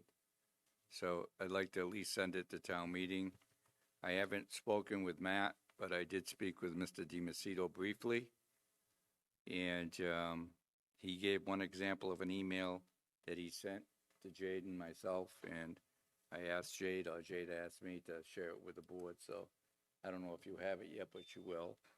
And I just got it today, so, we're a country also at war, and I don't know, I'm not in charge of security for the town, but even that would help out with that. I'm going to get some more information for it, but basically it's $50,000 for each organization. The Thanksgiving celebration, the town also receives 2 hours of national television on the Saturday before Thanksgiving. 2 hours of national television the day of Thanksgiving. And this is pretty much where Thanksgiving started. So it will be what it'll be. It's a tough budget year. It's not going to get any easier, but it will not be the 250th anniversary next year or the year after either. So it brought some questions about, like, you know, the license plate, where the money goes, and I didn't have all the answers, but I'm very curious. So I believe on the 31st, we're having former selectman. Yeah, Tony Provenzano, excuse me. To come in on the, I believe, the 31st, and he's going to give us an update with all that, and if you have any questions. So I think we all need to know what's going on with that, and he graciously accepted, so we'll see him on the 31st. Thank you, Mr. Quintal. I think you covered both 3 and 4 in that. Yeah. Questions from the board? Ms. Iaquinto? So it looks like the motion here is to approve it for the warrant and to recommend it to town meeting. And last week, I thought we had made a motion to send it off to town meeting. And so I'm just a little bit confused about what this is because, and I'll tell you why. I'll explain why. I was, last week, I expressed the opinion that I personally can't support this because of the cost and the lack of clarity around what, you know, what it's going to be used for. Free cash isn't really free. I mean, it doesn't fall from the sky. It's unallocated taxpayer money. And as we just heard from Mr. Anderson, there are going to be other demands for free cash that far exceed the value of a parade that's going to happen with or without this grant or this additional funding. So but I do think that it's something that town meeting should debate, especially within the context of the broader discussion of the budget. So I just wanted a little bit of clarity on what we were voting for, because I still would like to send it to town meeting, but I certainly wouldn't recommend that they approve it. Yeah, so if that makes sense. last week we submitted it for consideration on the warrant. Tonight, you're correct. We're adding it and recommending the town meeting.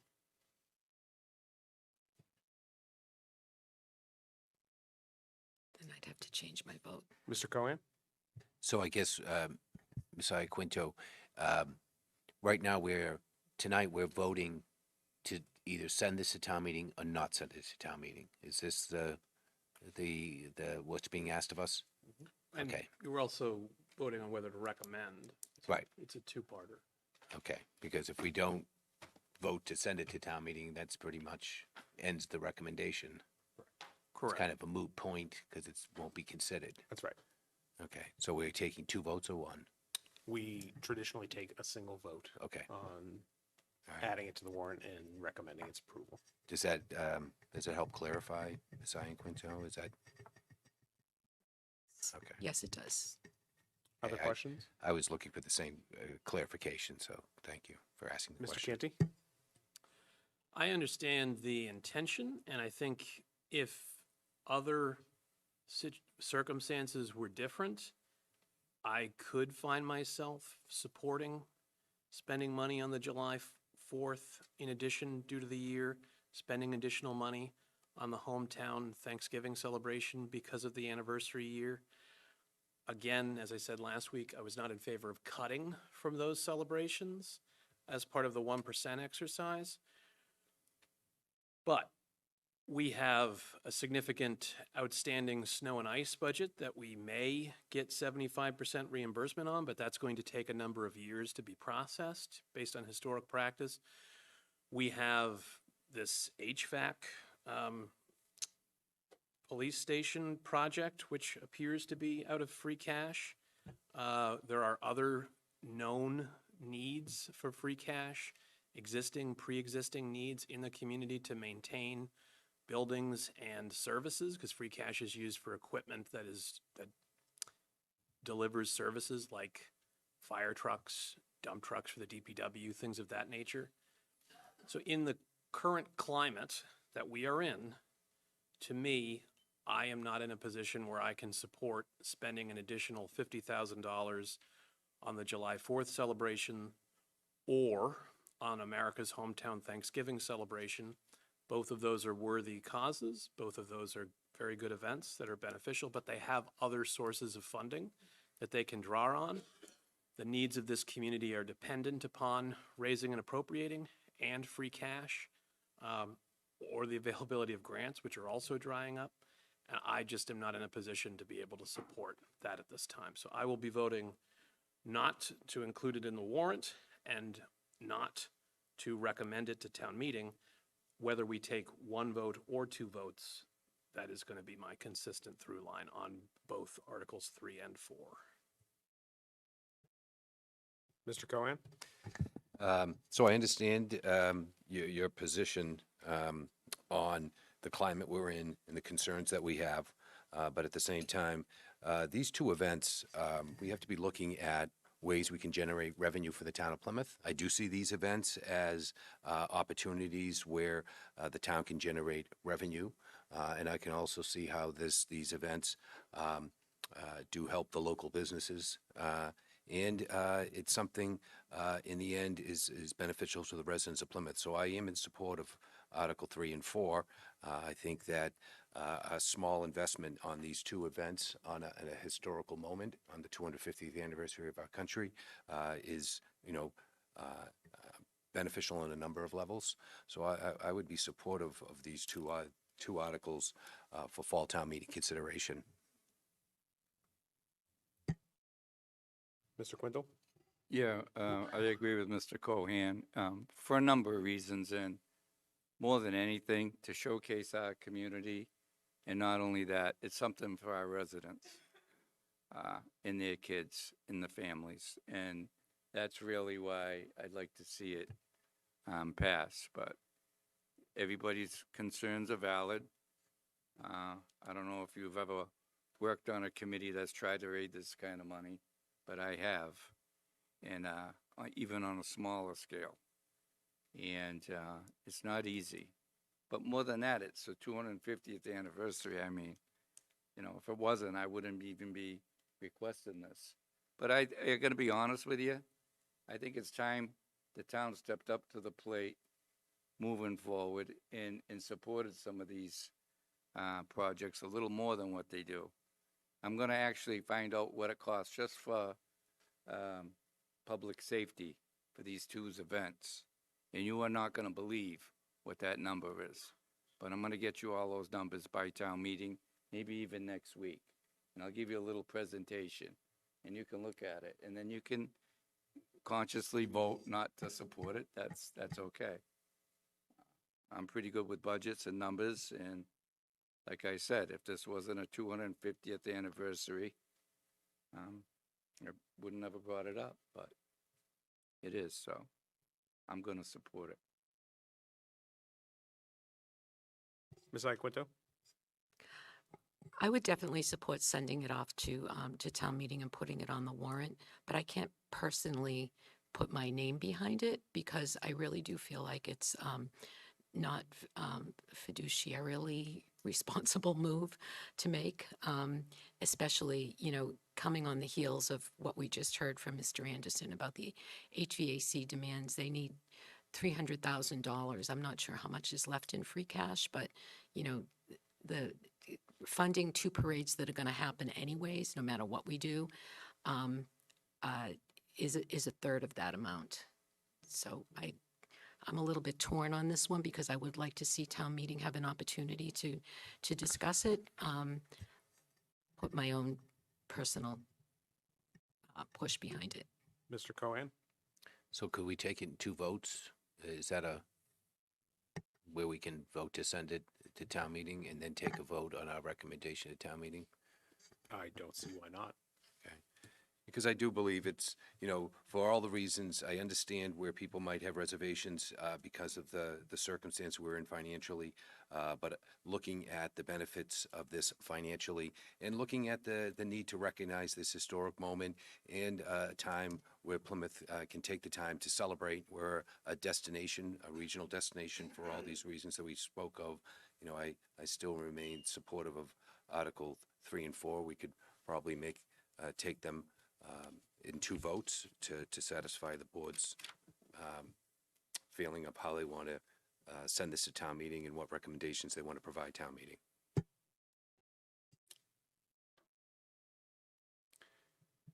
I think this is an important moment for our country and our community. I think events like these unify us. They bring us together. They celebrate, I think, the best of us. I don't see why we wouldn't want to send this to town meeting. I don't see why we wouldn't want to recommend it to town meeting. It doesn't impact the tax levy. It will not increase a single taxpayer's tax bill in the next fiscal year by even a single penny. So I plan to vote in favor of this. Pleasure of the board.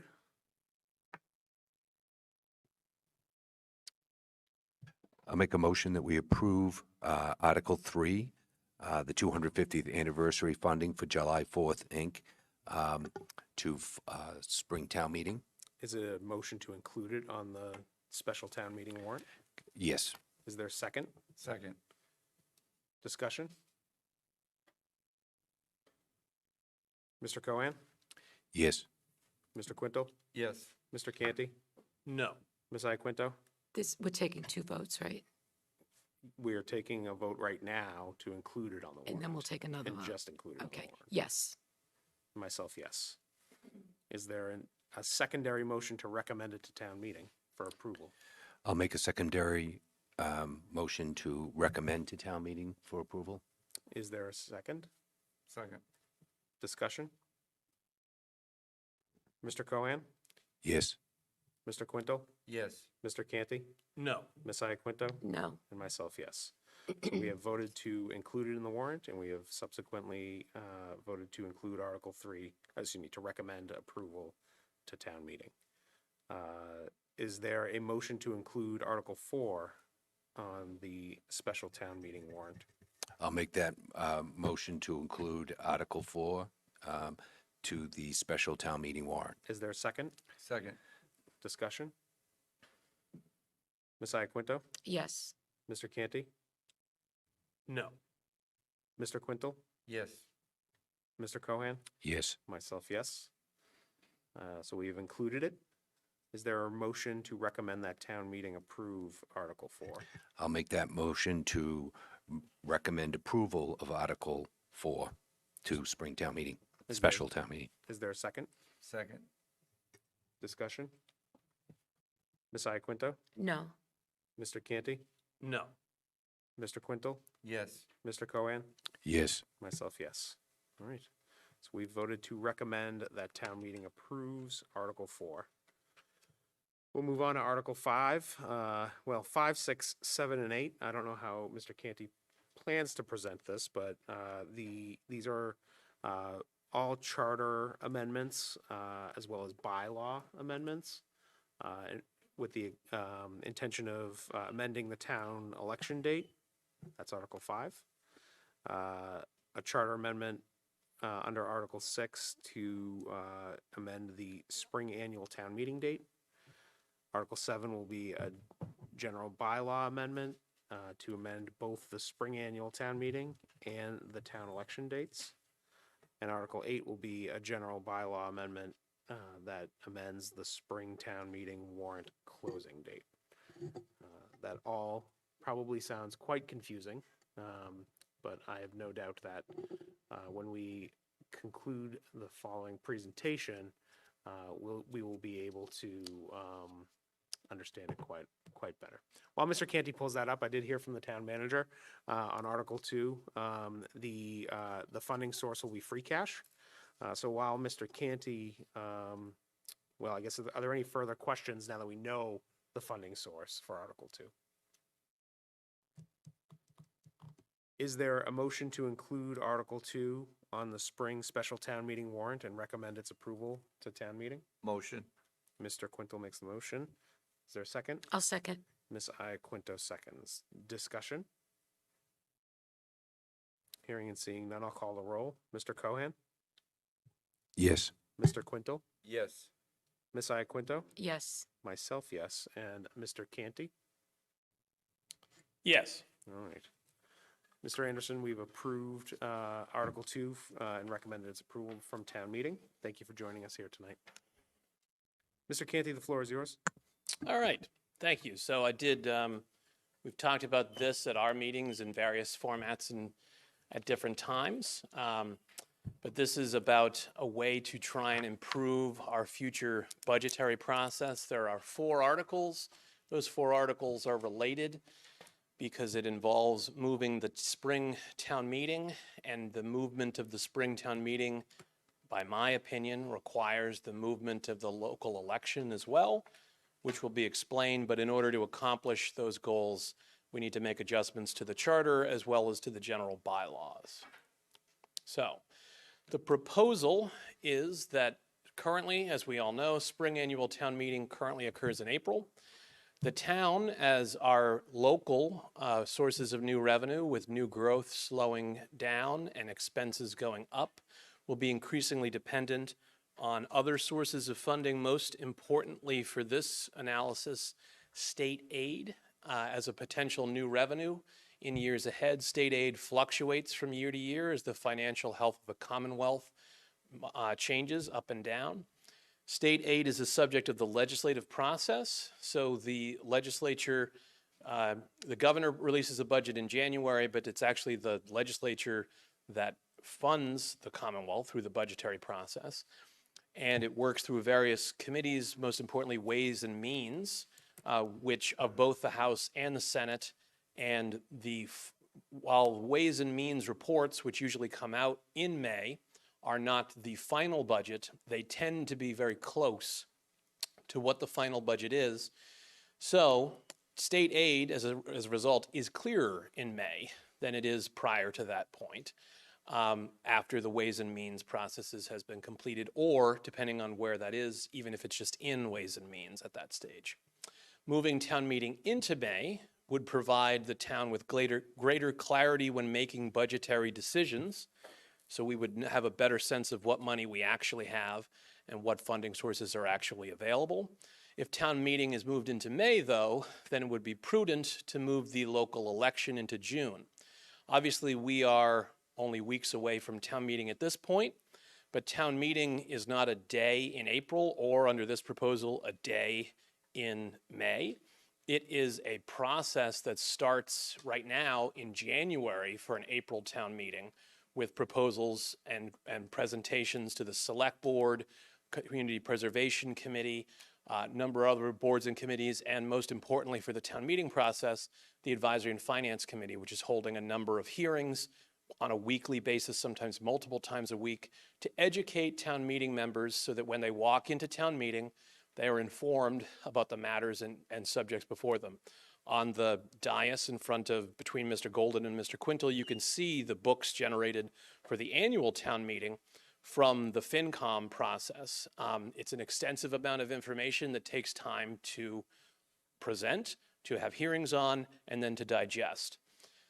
And it would be prudent, in my opinion, to move the election beyond when the new town meeting date would be, so that at town meeting you have an entirely informed electorate of town meeting members in a perfect world walking into that auditorium to vote on those. Because if you were to have people not know whether they were going to be a town meeting member or not for the town meeting in spring, then you would lose that institutional knowledge from at least 3 out of every 9 town meeting representatives in every precinct. Sometimes more than that are up based on vacancies that need to be filled.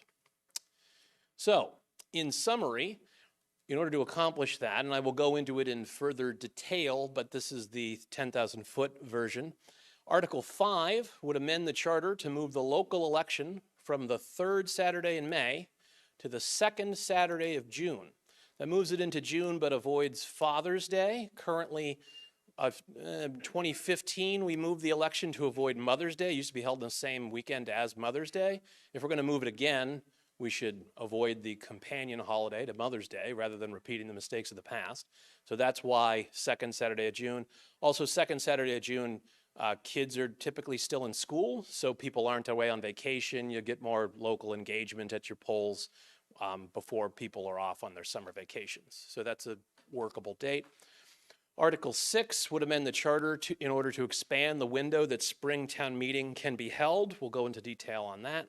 Article 7 would amend the general bylaws to set the default date for spring town meeting as the third Saturday in May. That's, as you see above, when the current election is. There'd still be the provision to allow it to be moved in the window that's permitted, like we did this year to avoid Easter weekend. So there'd be flexibility. In October, the Springtown meeting could be adjusted like it was this year. But setting the default date as the third Saturday in May would make us more informed going into it, and it could be moved later based on when Memorial Day falls and other considerations, as you'll see.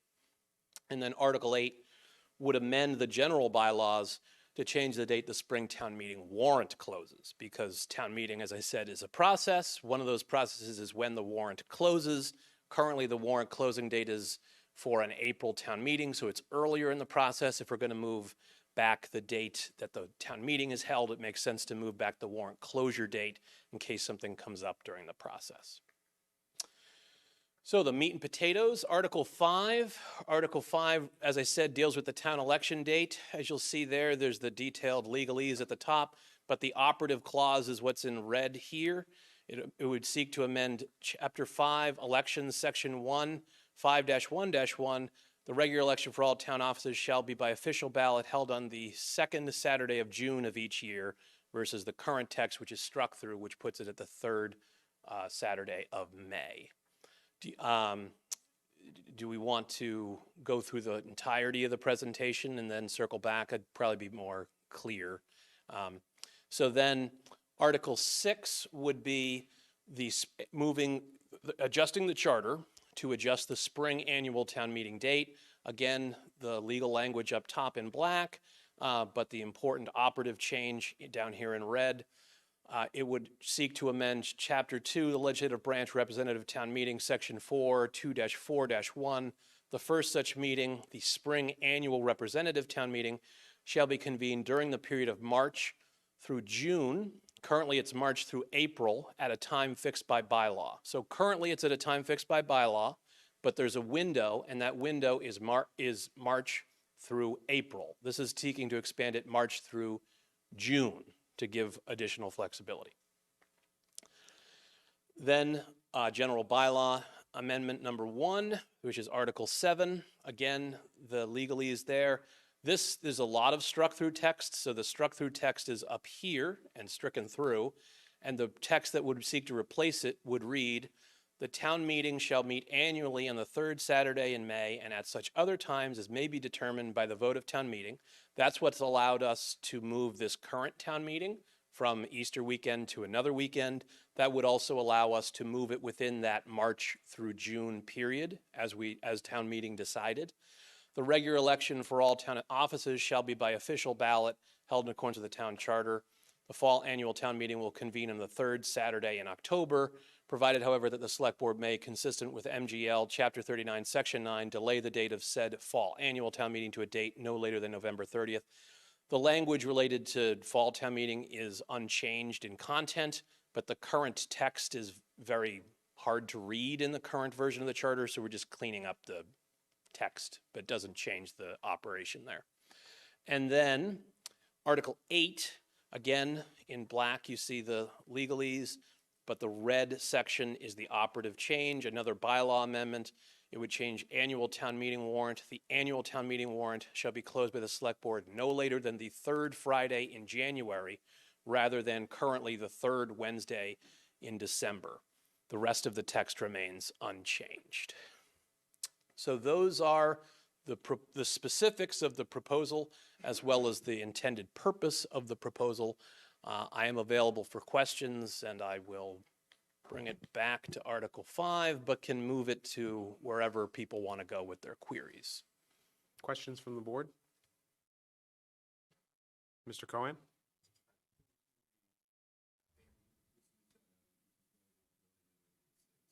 Oops, sorry, didn't hit the button. Thank you, Kevin. This is helpful because I know that when we had our workshop to talk about budget oversight, trying to put into effect a series of events that allows the community more time to review the budget, understand the budget, and this is a major component of that. And I just wanted to talk about the warrant closing.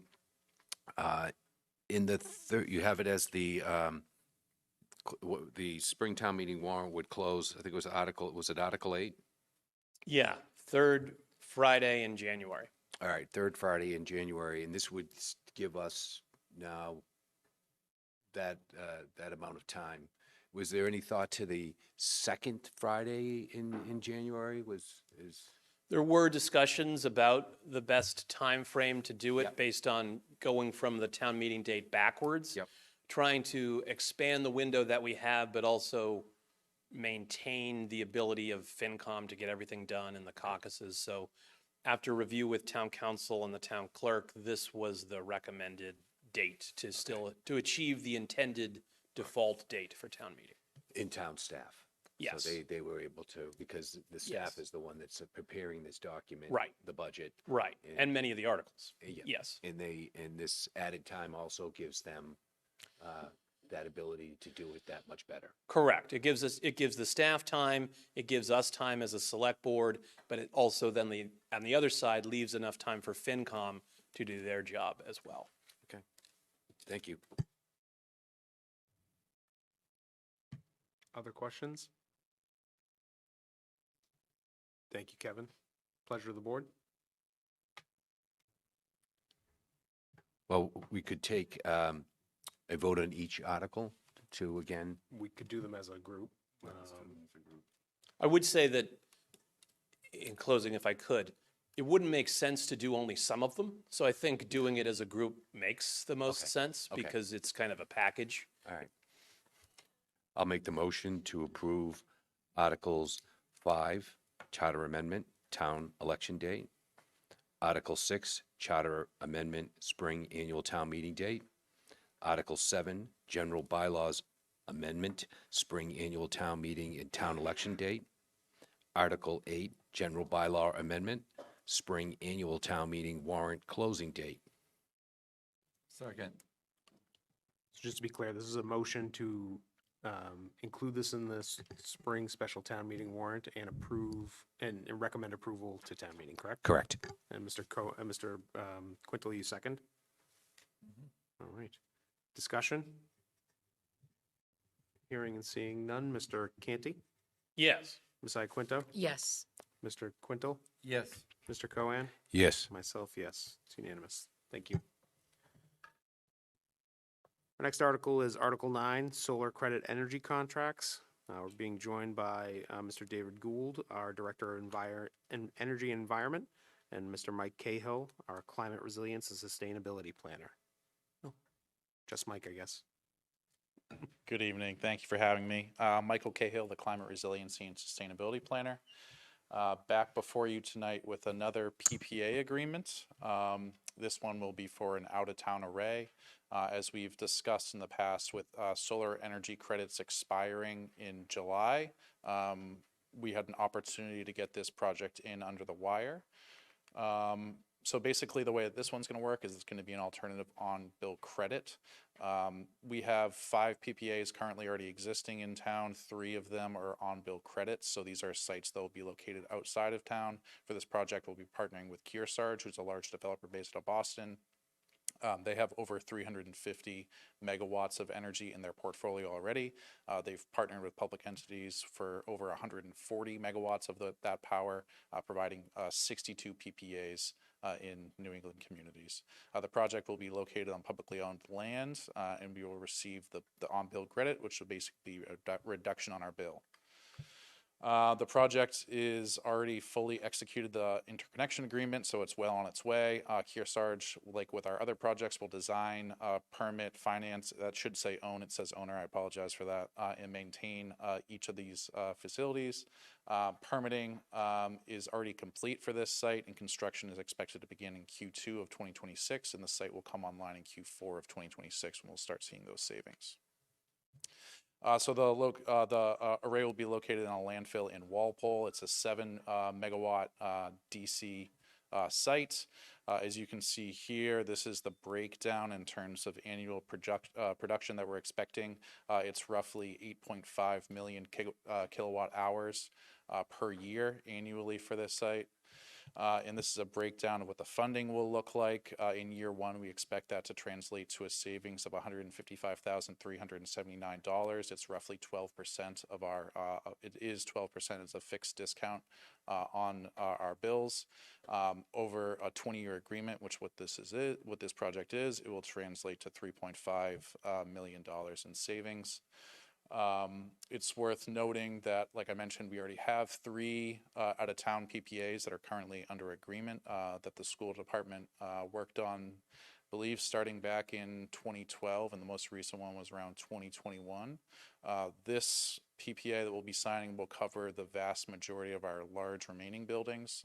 We expect that this PPA will be able to cover roughly, 20 to 25 accounts that we have.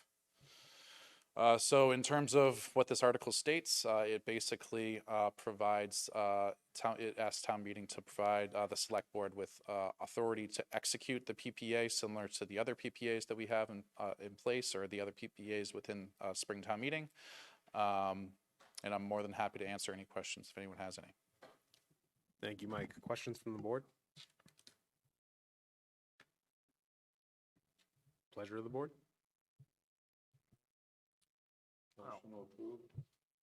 Mr. Quintel makes a motion to add Article 9 to the spring special town meeting warrant and recommend its approval to town meeting. Is there a second? I'll second that. Oh. We'll give it to Mr. Canty. He got there first. Discussion? Ms. Iaquinto? Yes. Mr. Canty? Yes. Mr. Quintel? Yes. Mr. Cohen? Yes. Myself, yes. Thank you Thank very you. much. Our last article for review tonight is Article 10, the Citizens Petition, which proposes amendments to the Acts of 2023, Chapter 27. Lead petitioner is Mr. Richard Cirque, but again, we are joined by Mr. David Peck, who is bravely presenting to us once more.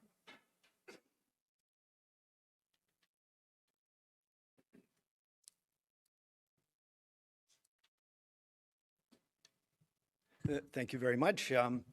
Rich Cirque's been out of town for 2 weeks. He may actually be on the plane home and hopefully not delayed.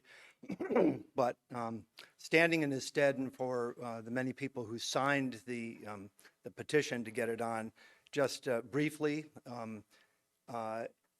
he's proposing that we add to the existing article, let's see, amendment to the Acts of 2003, Chapter 27, the opportunity for the town to create a class of employees who are hired after a certain date. We all know where healthcare is a burgeoning challenge to town and state and national national budgets, and we also do know across our own jobs and looking around and hearing about different industries that it is a common practice for institutions, towns and whatever to create different classes of employees based on hire date, and that the benefits that are prior to that date adhere to all those employees, and then the benefits that are bargained, and everything has to be bargained, would apply potentially differently to employees hired after that date. It's going on all around us, and it's something that is all that is being recommended. It's about 2 or 3 sentences if you've had a chance to see the language. This does not abrogate any existing agreement. All it's doing is creating an opportunity for, in a way, the people of Plymouth acting through their select board to negotiate with all of our bargaining units, who we value. We value their work. We value the future work. This is not something that has an immediate savings. If it applies to new employees who get hired at age 18 or 22, this may not affect savings for 20 or 30 years. We hope those employees stay here for a long time. This it just creates an opportunity for the town and you as acting on behalf of the town to negotiate. It does not undo a single existing agreement, and it doesn't predict what those agreements might be. Everything has to be bargained, period. It's just creating another bargaining opportunity for the town working with their employees. I'd mention this is going on all around us. Here in Massachusetts, on April, the state, under the acts of 2011, created retirement guidelines for everybody hired prior to 2012, April 12th, 2012, and slightly differential or potentially different things for those hired after April 2nd, 2012. I looked at Connecticut, just look another public institution. They established the people hired before July 1st, 2009 had certain pension and retirement rights. Those hired on or after July 1st, 2009 had slightly different ones, all bargained, but I think it's becoming standard in towns, in public institutions, and then beyond, and industries to be able to create different negotiating positions as they work with their bargaining units. And it doesn't happen like every 10 years. We know at the state level concerning GLP-1 medication coverage that they changed the coverage for state employees as of July 1st, 2024. So this kind of it's creating an opportunity for future bargaining.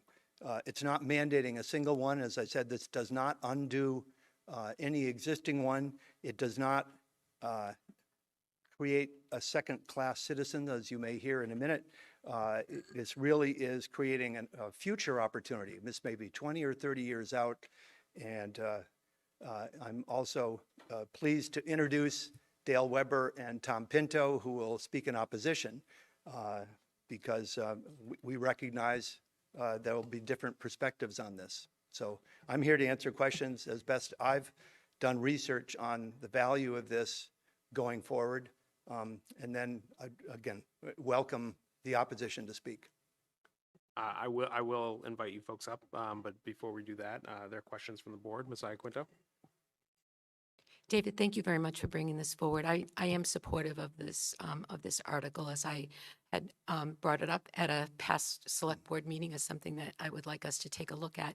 But just for the sake of the folks who might be watching this, just to clarify exactly what it is that we're talking about, it's a change in the currently when the way an employee retires. I'd also put this in context in that this is proposing exactly what happened in 2003 when the bargaining units in the town worked together for 2003, that they created different dates of hire for town employees on or before July 1, 2003. They also mentioned those hired between 1998 and 2003. All this does is add a new chapter to the existing chapter that created higher dates. So this is potentially creating just a new higher date, and it wouldn't happen until it passes muster, has to pass muster, obviously, at town meeting. But just what I wanted to clarify, no, and I do appreciate that, but what I wanted to clarify is that what we're talking about here is the cost sharing for retiree. The cost sharing for retiree medical. employees, for That when, retirers. yeah, that when an employee retires from the town of Plymouth, their cost sharing reverts back to the date of hire. Correct. So someone who retires in 2026, if they were hired back in, I don't know, 2000, 1990, their cost sharing for retiree medical would revert back to what they were paying then, whether Correct. it was And people are living 90, longer 10. and the cost of healthcare is going up. Yeah. Again, this just creates an opportunity for ongoing bargaining. Yep, no, This mandates no changes. right. But I just wanted to make sure that people knew what we were talking about, that it wasn't active employee benefits. It wasn't any retirement pension benefits. It was just the cost sharing for retiree medical coverage. Thank I you just very wanted much to make for sure that- that for that that. came out Thank you loud, for that. loud and clear. That clarification. And, okay, then I'll hold the rest of my questions and comments for later.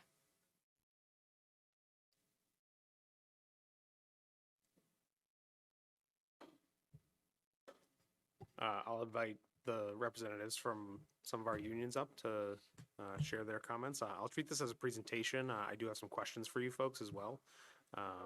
So you will have equal presentation time. So I did have some prepared notes with for the 3 minutes, but I think if we're gonna do presentation style, I guess I can have a little more talk off here. And we have more than just Dale, so we do have Mike Don, we have a rep from Opie. And again, I hear the comments like, we have valued our employees. It's a heck of a way to show that you value employees. I really question, like, why are we doing this? Mr. Pinto, can you just introduce yourself? Oh, I'm Tom Pinto, Precinct 2. I'll drop all the other stuff. I've been doing this for a little bit, going the world tour. But again, why are we doing this? I mean, no one seems to really say, like, it's down the line. We're talking, savings, projected savings for somebody hired potentially at 70-30 coming up, that their retirement will go to 70-30. Are we hoping that people go to 50-50?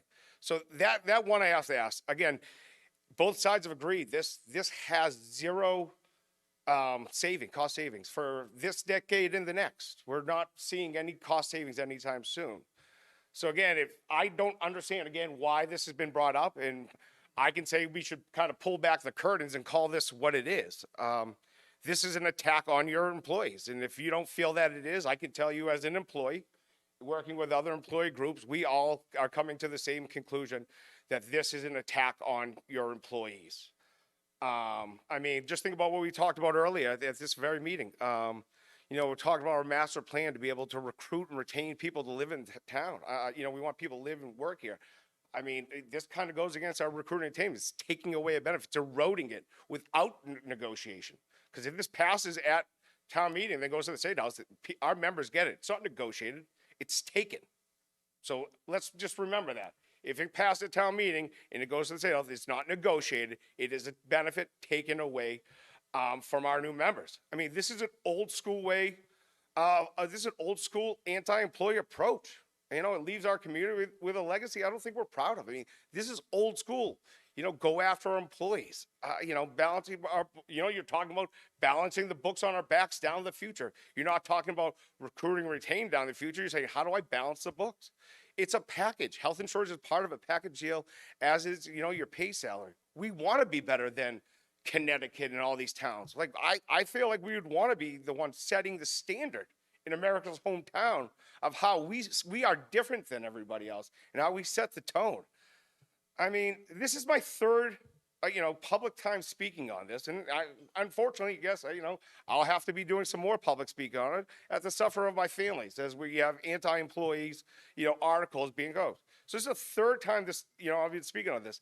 To date, nobody involved in this petition, putting this together, has had the courtesy to pick up the phone and talk to any of us. You can ask the same questions to all of them, and we have some people. No one has spoken to us.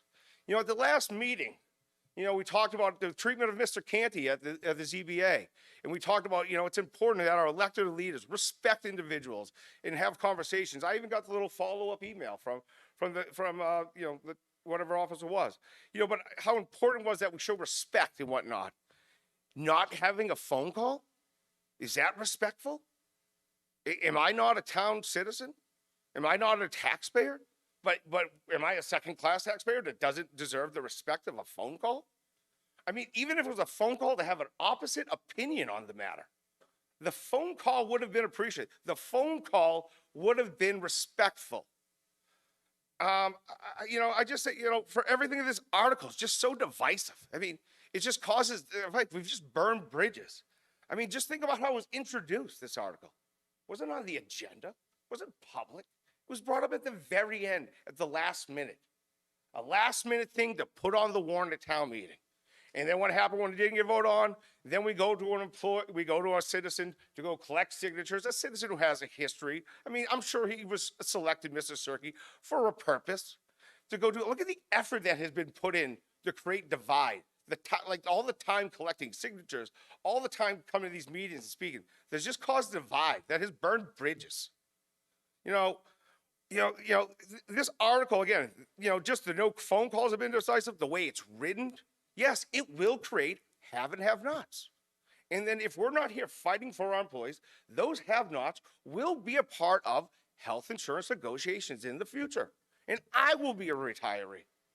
And who says that those public employees that are hired won't say, hey, you know what? I remember back in the day, we had this benefit, but it was just given away without a fight. And now what? Now the have-nots outweigh the haves. Are they got to come back and be an outweighted vote? Because remember, through PEC negotiations, the retirees get a 10% vote. Is being a future retiree could be sold down the river by these future employees that we're saying we're not harming? So again, this is just, this whole thing has been done incorrectly. It should have been a conversation. It should have been a collective bargaining. Yes, it was done at town meeting, but it was done in collaboration. And Dale will speak to this whole thing. It was done as a unified front with your town manager, with your select board, and your unions. All went to town. Mr. Quinto, all went united to get this through. This is not a united front. This has burned relationships. Again, I'll turn it over. I'm happy to answer any questions. I'm just saying, we have an active insurance advisory committee. We've had 3 meetings since this article has been petitioned at this meeting. 3 meetings. None of the petitioners have showed up to any of the meetings to give us their side of the story. It's disrespect. I ask you to please reject this. Let's be better. Let's not be Connecticut and all these other towns. Let's set the stage for what we're supposed to do right. So I will turn it over to Mike. Good evening. Thank you. Mike Dolly, Opie, Precinct 13. When you look at a job, you're looking at your salary and you're looking at your benefits. As we race to the bottom with benefits, as things go away, as we become like every other town, what do you have left to negotiate with? The only thing you have is salary. This takes away a huge part of what management has to offer, of what employees think is important to them. Salary pays your bills, but your benefits are what you like. Once this goes away, all you have to compete with anyone else is salary. So what I think is going to happen is after this passes, the day after it passes, when someone's looking at every other town, the only thing they're looking to compare at is salary, because now you're at this lowest common denominator. Someone gets 5, 10 years of experience, they look at another town, what are they looking at? Benefits? All the same. Salary. That's the only thing that you have to compare.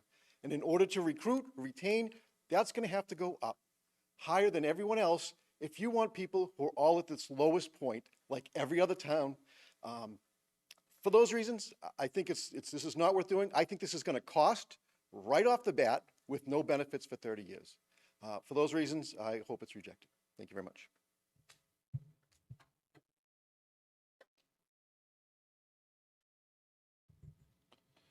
Thank you, members of the board. For the record, my name is Dale Weber. I've cut my speech down. We're on 3 minutes, correct, Mr. Chair? Thank you very much. I'm treating this as a presentation, so. This is a 5-minute speech that I gave to the Finance Committee, and they voted unanimously not to support Mr. Cirque's initiative through Mr. Cirque's soldier, Mr. Peck. So for the record, I'm Dale Weber, and I'm appearing tonight wearing several hats. I'm a retired DPW worker with 38 years of service, a town meeting member for Precinct 3 for 33 years, a retirement board member for 9 years, and a past chairman of the statutory Mass General Law, Chapter 32B Insurance Advisory Committee for decades. So I will focus on that role.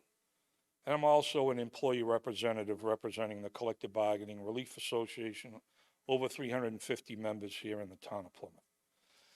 So I'll focus on the role of the Insurance Advisory Committee with a very quick summation of the IAC's accomplishments, while hoping you get an understanding about how all the prior mentioned activities intertwine as it relates to the citizens petition article before you tonight. It's difficult to do this in the 5 minutes, but I will try to paint a picture, and my associates have already added to this discussion. I'm happy to meet with any of you to provide more detailed information at a time convenient to any of you.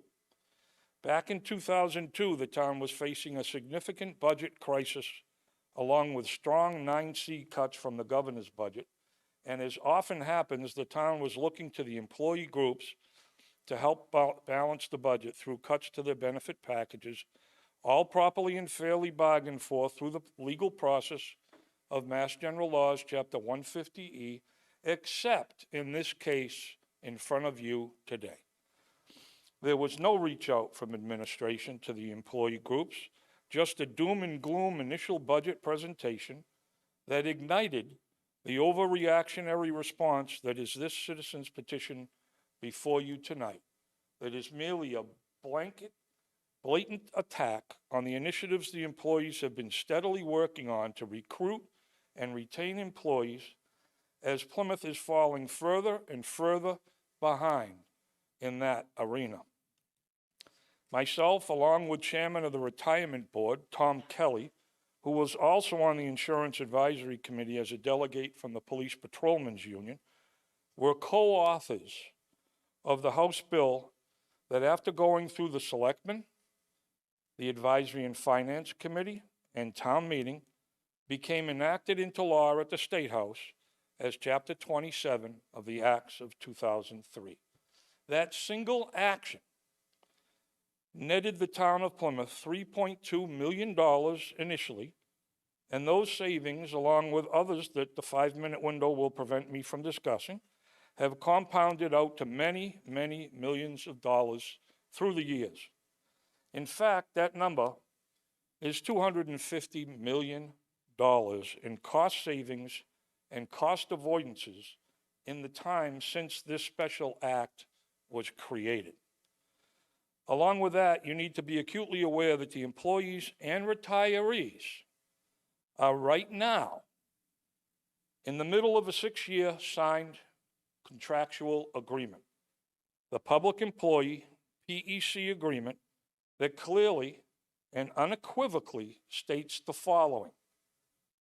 It is agreed that no other changes will be implemented to the current health insurance portfolio, including both plan design and contribution rates for the duration of the current PEC agreement. That is plain language 101, clearly understood by the average man on the street.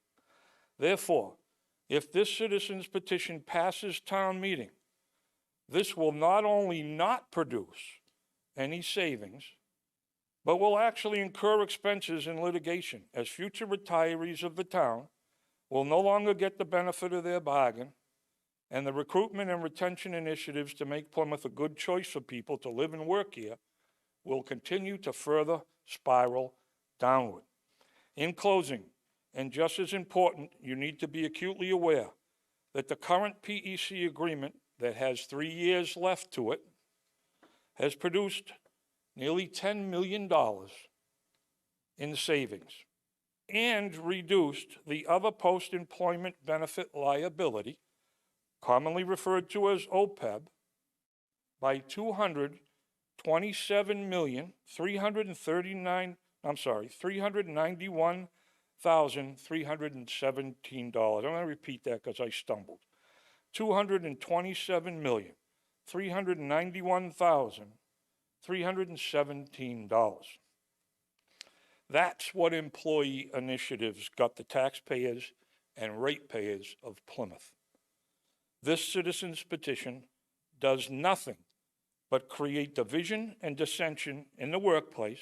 That's ongoing right now as I read this to you, and is counterproductive to any efforts of recruitment and retention of employees.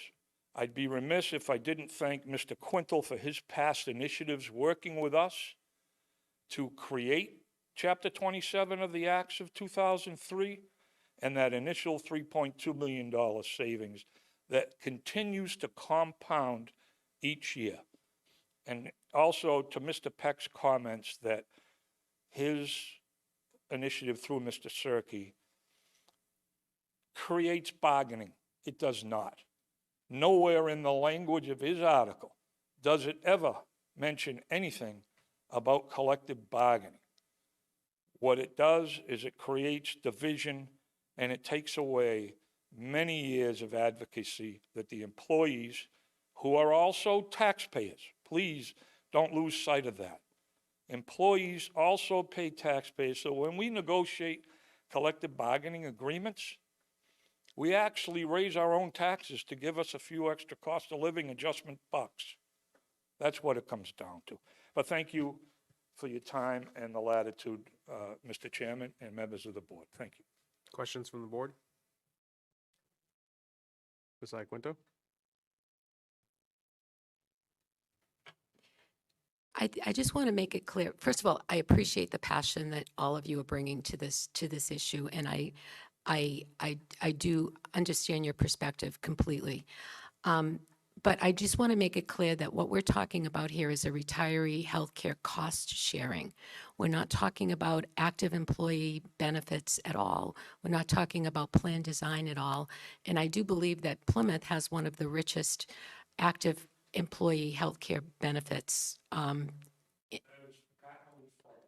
We have no, well, I'm really don't want to argue. I'm just trying to clarify a couple of things here to set the stage for further discussion on this issue.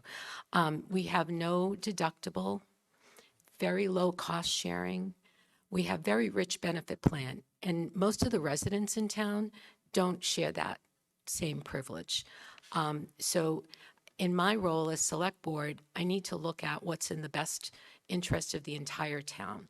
So when taxpayers are funding a benefit that is unique to Plymouth, and it's something that they don't have themselves, we need to look at that to see if it makes sense.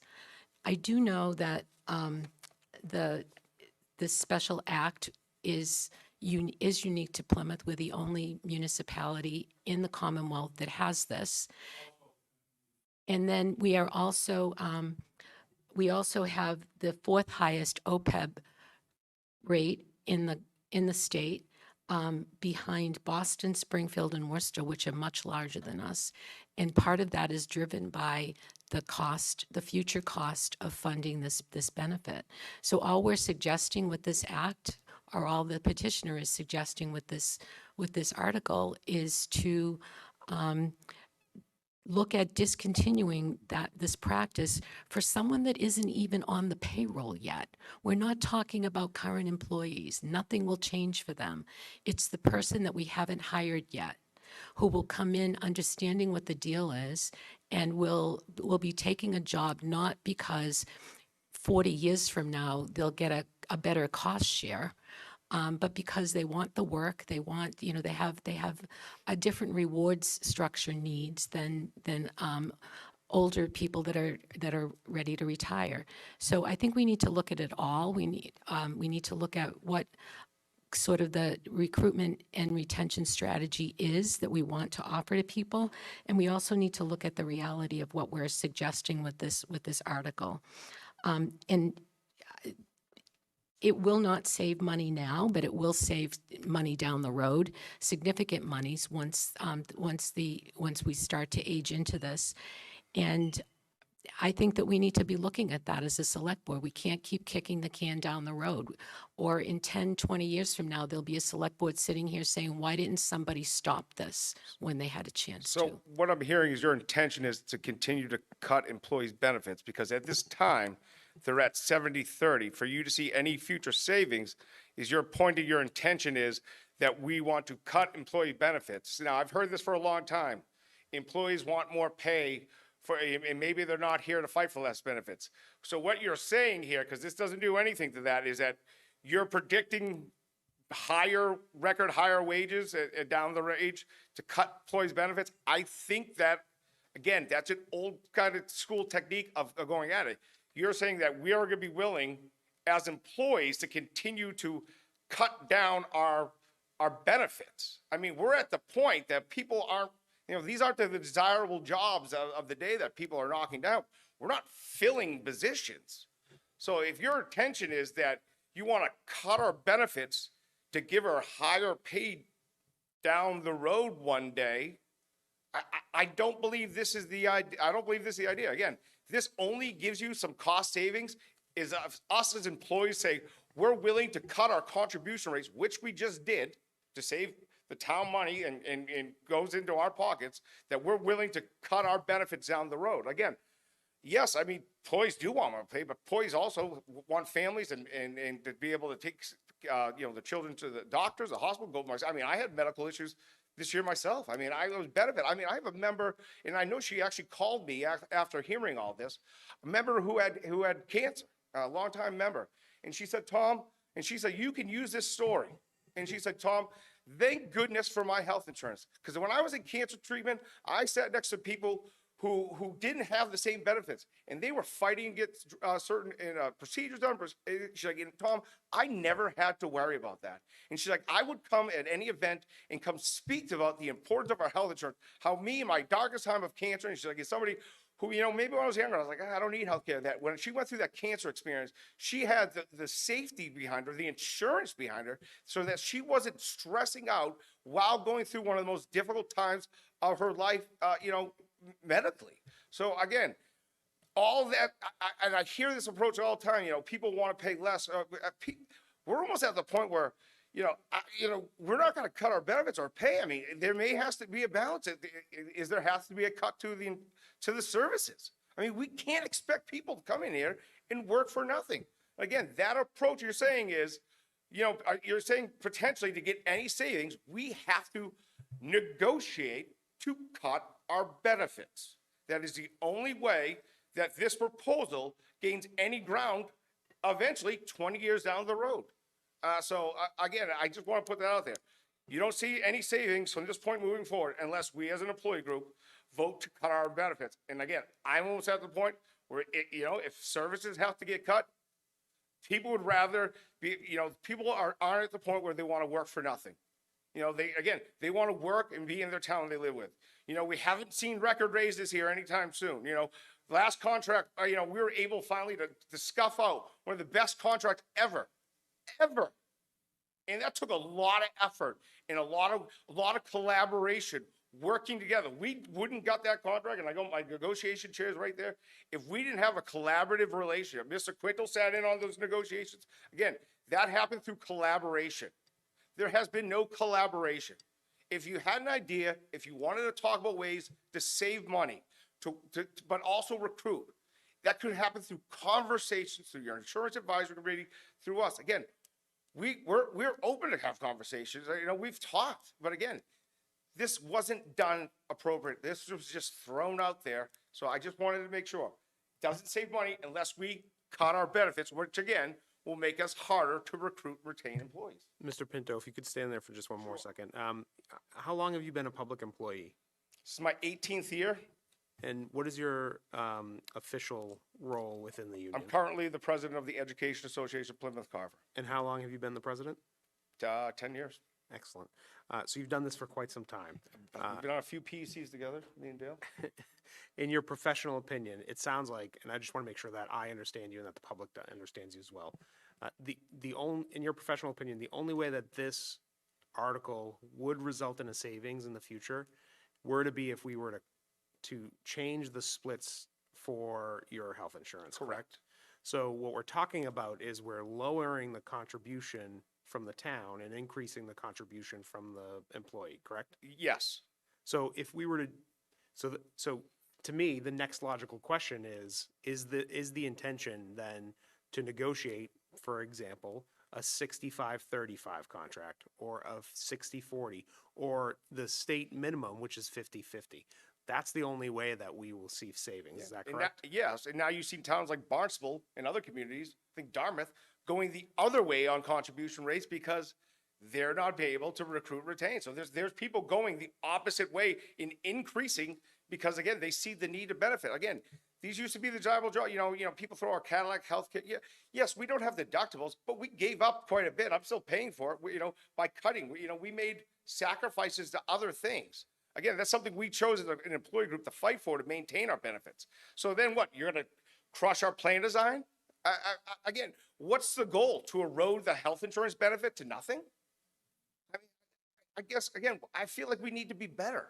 And the tax burden, again, I've been in this community my whole life. I pay taxes. Again, my family pays taxes. My guy did 3 generations. What is the goal? To continue to erode? Again, is the idea that you're going to give us a miracle big pay one day? Because it hasn't happened. Again, when we had our record new growth back in the day, when the build up of the Pine Hills and all this and all these meetings where we would argue, bring up new growth and whatnot. Those new growth days we're being told are diminishing. So we're seeing a downfall in new growth. We're seeing a downfall in revenue, right? So again, what's the next move? Now, how do we people don't want to see their benefits get cut, right? They don't want to see larger class size. They don't want to see smaller, public services. So what's the idea? Well, we want to keep it big to keep our services up there, but we want people we're going to cut your benefits and we're not going to give you top pay. We can't have it both ways. This, we're at the crossroads again.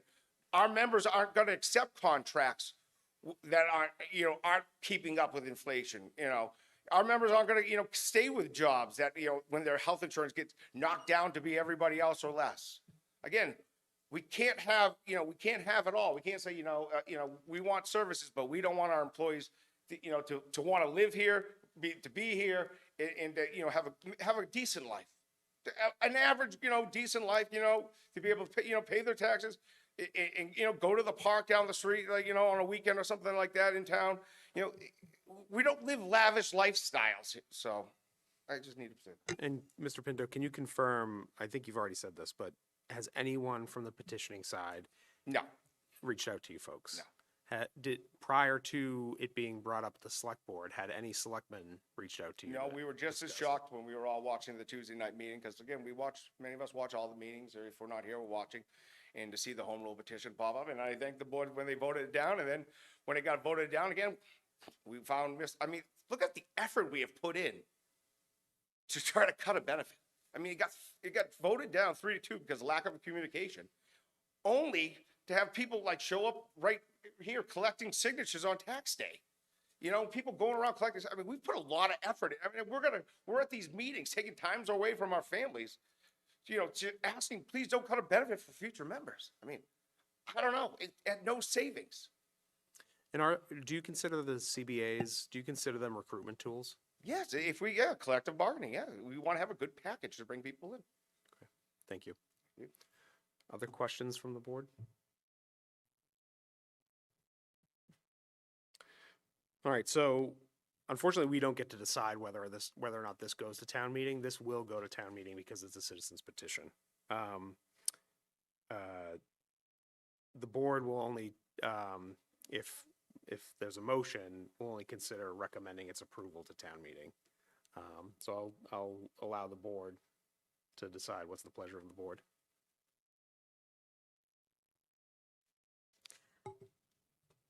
I'm glad that it's going to go to town meeting because I do think that this is something that town meeting members should learn about and discuss and decide what makes the most sense.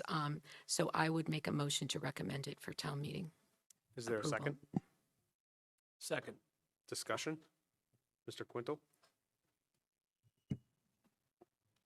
I'm not going to say all that I said it the last 2 times, but I did say, and I'll iterate on it, this is not the way to do this. And you heard that tonight. That was probably the loudest voice you heard, was nobody reached out to them. When it was brought up on this board, even before this home rule petition, by one of the members. I said, this is not the way to do this. But, you know, what do I know? I've only been here 21 years. I'll say it, and I hope town meeting doesn't approve it either. And even if they do, you got 11 groups that whatever they're gonna do, I don't know. I'm not one of the groups. But I can guarantee you, it won't be over with a town meeting vote. And like I said, it was done wrong. That was the problem with the home rule petition in 2003. They tried it earlier, and because they hadn't done it properly and with the cooperation of all the groups, it didn't get done then either. So, you know, I can attest to that, and Ellie Beth was town manager then, couldn't get it done. So, that being said, I am gonna vote against it. The last time I abstained, but after hearing a 13-0, I applaud the Finance Committee for what I see as making the right decision. We have 3 years left on this PEC agreement. At that time, and only that time, should this community, unless both sides agree, to open that agreement and make changes. That's when you make changes. And I will tell you this, I really questioned whether I was gonna turn my papers in. And the reason I did that, to be honest with everybody and speak to the people in the community like I'm going to, is because I know what's ahead. It's not going to be an easy road. What nobody is talking about, I think Tom did touch on it, Mr. Pinto, there were many years in my 21 years when these groups got zeros. And I don't mean 1 0 out of 3 years. I'm talking maybe 2 years, sometimes 3 years, and a 1% raise. In exchange for that was not to mess with the benefits or keep the health insurance or what it was. So I don't know how you pull the rug out on that and what year it was, but I'm sure we can look it up. It's very simple. And there's more zeros than there are 2s and 3s. That I can tell you also. If you got a 3, that was like, whoa, this is it. This is the mother of all contracts. So there's a lot of history to it. It's very confusing, and this is the wrong way to do it, and I'm voting against it. Mr. Canty? So in my day job, I'm a state employee. I'm one of the post-2012 state employees. I was hired in August of 2014. So I'm part of a different group that has different benefits than people that were hired before me. I work with people still today that were hired prior to that change. That change was made because the financial health of the state couldn't sustain a certain rate, and changes needed to be made going forward that would not see much immediate cost savings, but that over time would make it easier for the Commonwealth to deliver, which also delivers services to residents, to be able to sustain the level of staffing needed to do so. This community is the community that has this benefit. Other communities in the Commonwealth do not have this benefit. This is something that at the time that it was made may have made sense in the circumstances at that time. I am not someone, once you make a promise to an employee or a retiree, someone that used to be an employee, you have to keep that promise because they make choices in their lives, both in their bargaining decision when they're voting on contracts, as well as their decision to stay working in Plymouth or to work here in the first place, that they are relying on, and they make plans for themselves and their family that they need to be able to depend upon regardless of changes. But this special act proposal, the reason I can support it is because it does not seek to change a benefit for any existing employee or any previous employee who is a retiree. Instead, it simply recognizes that this community cannot afford to staff and provide services at the level, because when it was talked about by one of the individuals at the podium that a reduction in services might be necessary, that is code for a reduction in staff because services are delivered by employees. I do not want to see us in a position where we cannot sustain employment, where we have to make layoffs to individuals in order to sustain a promise that was made this many years ago. It is not responsible and is not fair to change that promise for people that have already received that promise and detrimentally relied upon it.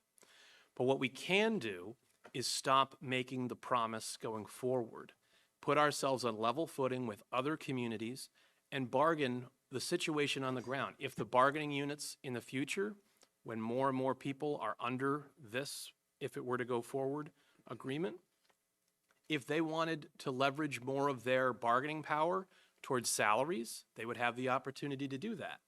If they wanted to leverage more towards benefits, they would have the opportunity to do that.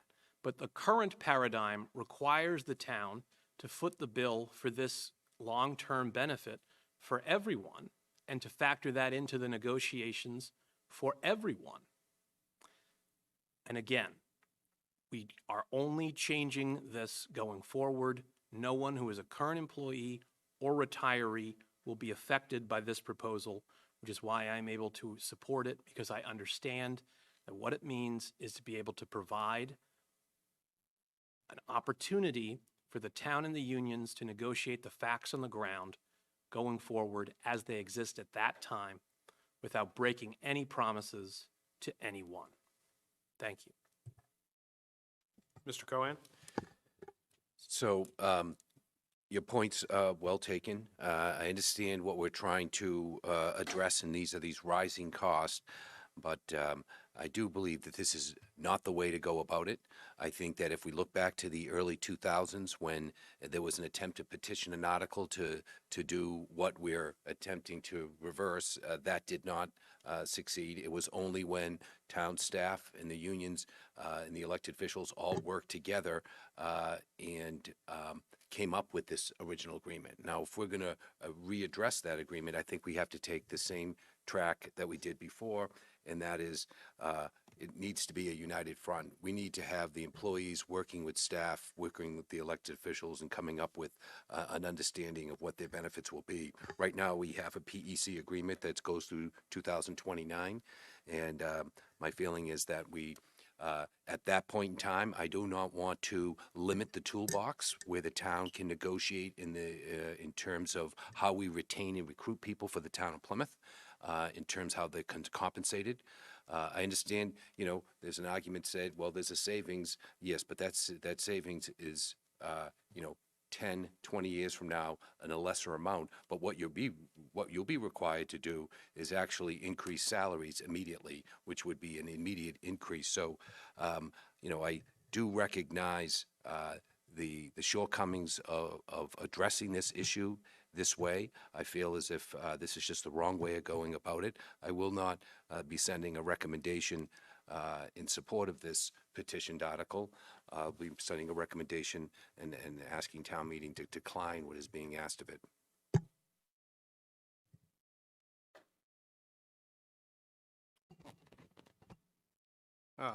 Mr. Pinto said something that stuck with me, that this was an attack on our employees. In the seconds before he said that, I was writing down that this is an attack on working people. And I'm going to add to this that this is an attack on young working people. We're now saying that the folks who have come before you matter more. They're going to get more, and your life's going to be harder simply because we think that there may be a cost savings at some point down the line. But make sure you folks understand this. The only way that cost saving happens is if we cut your health insurance rates. If we make you pay more out of pocket. So this is unequivocally an attack on young working people. This was done incorrectly from the start. When this was first mentioned in our open session without any discussion prior to with town staff, with union leaders, with any other member of this board, we sandbagged our working groups. When it was rejected, it moved to a citizen's petition. Again, those folks have chosen not to engage with any of the people whose lives this decision will affect. they decided instead to do this on their own and without any input from real working people. I'm very pleased that the Advisory and Finance Committee rejected this measure. They did so unanimously. I think it was a 13-0 vote.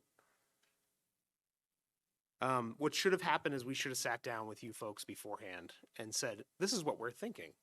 What do you think? That's how any negotiation starts.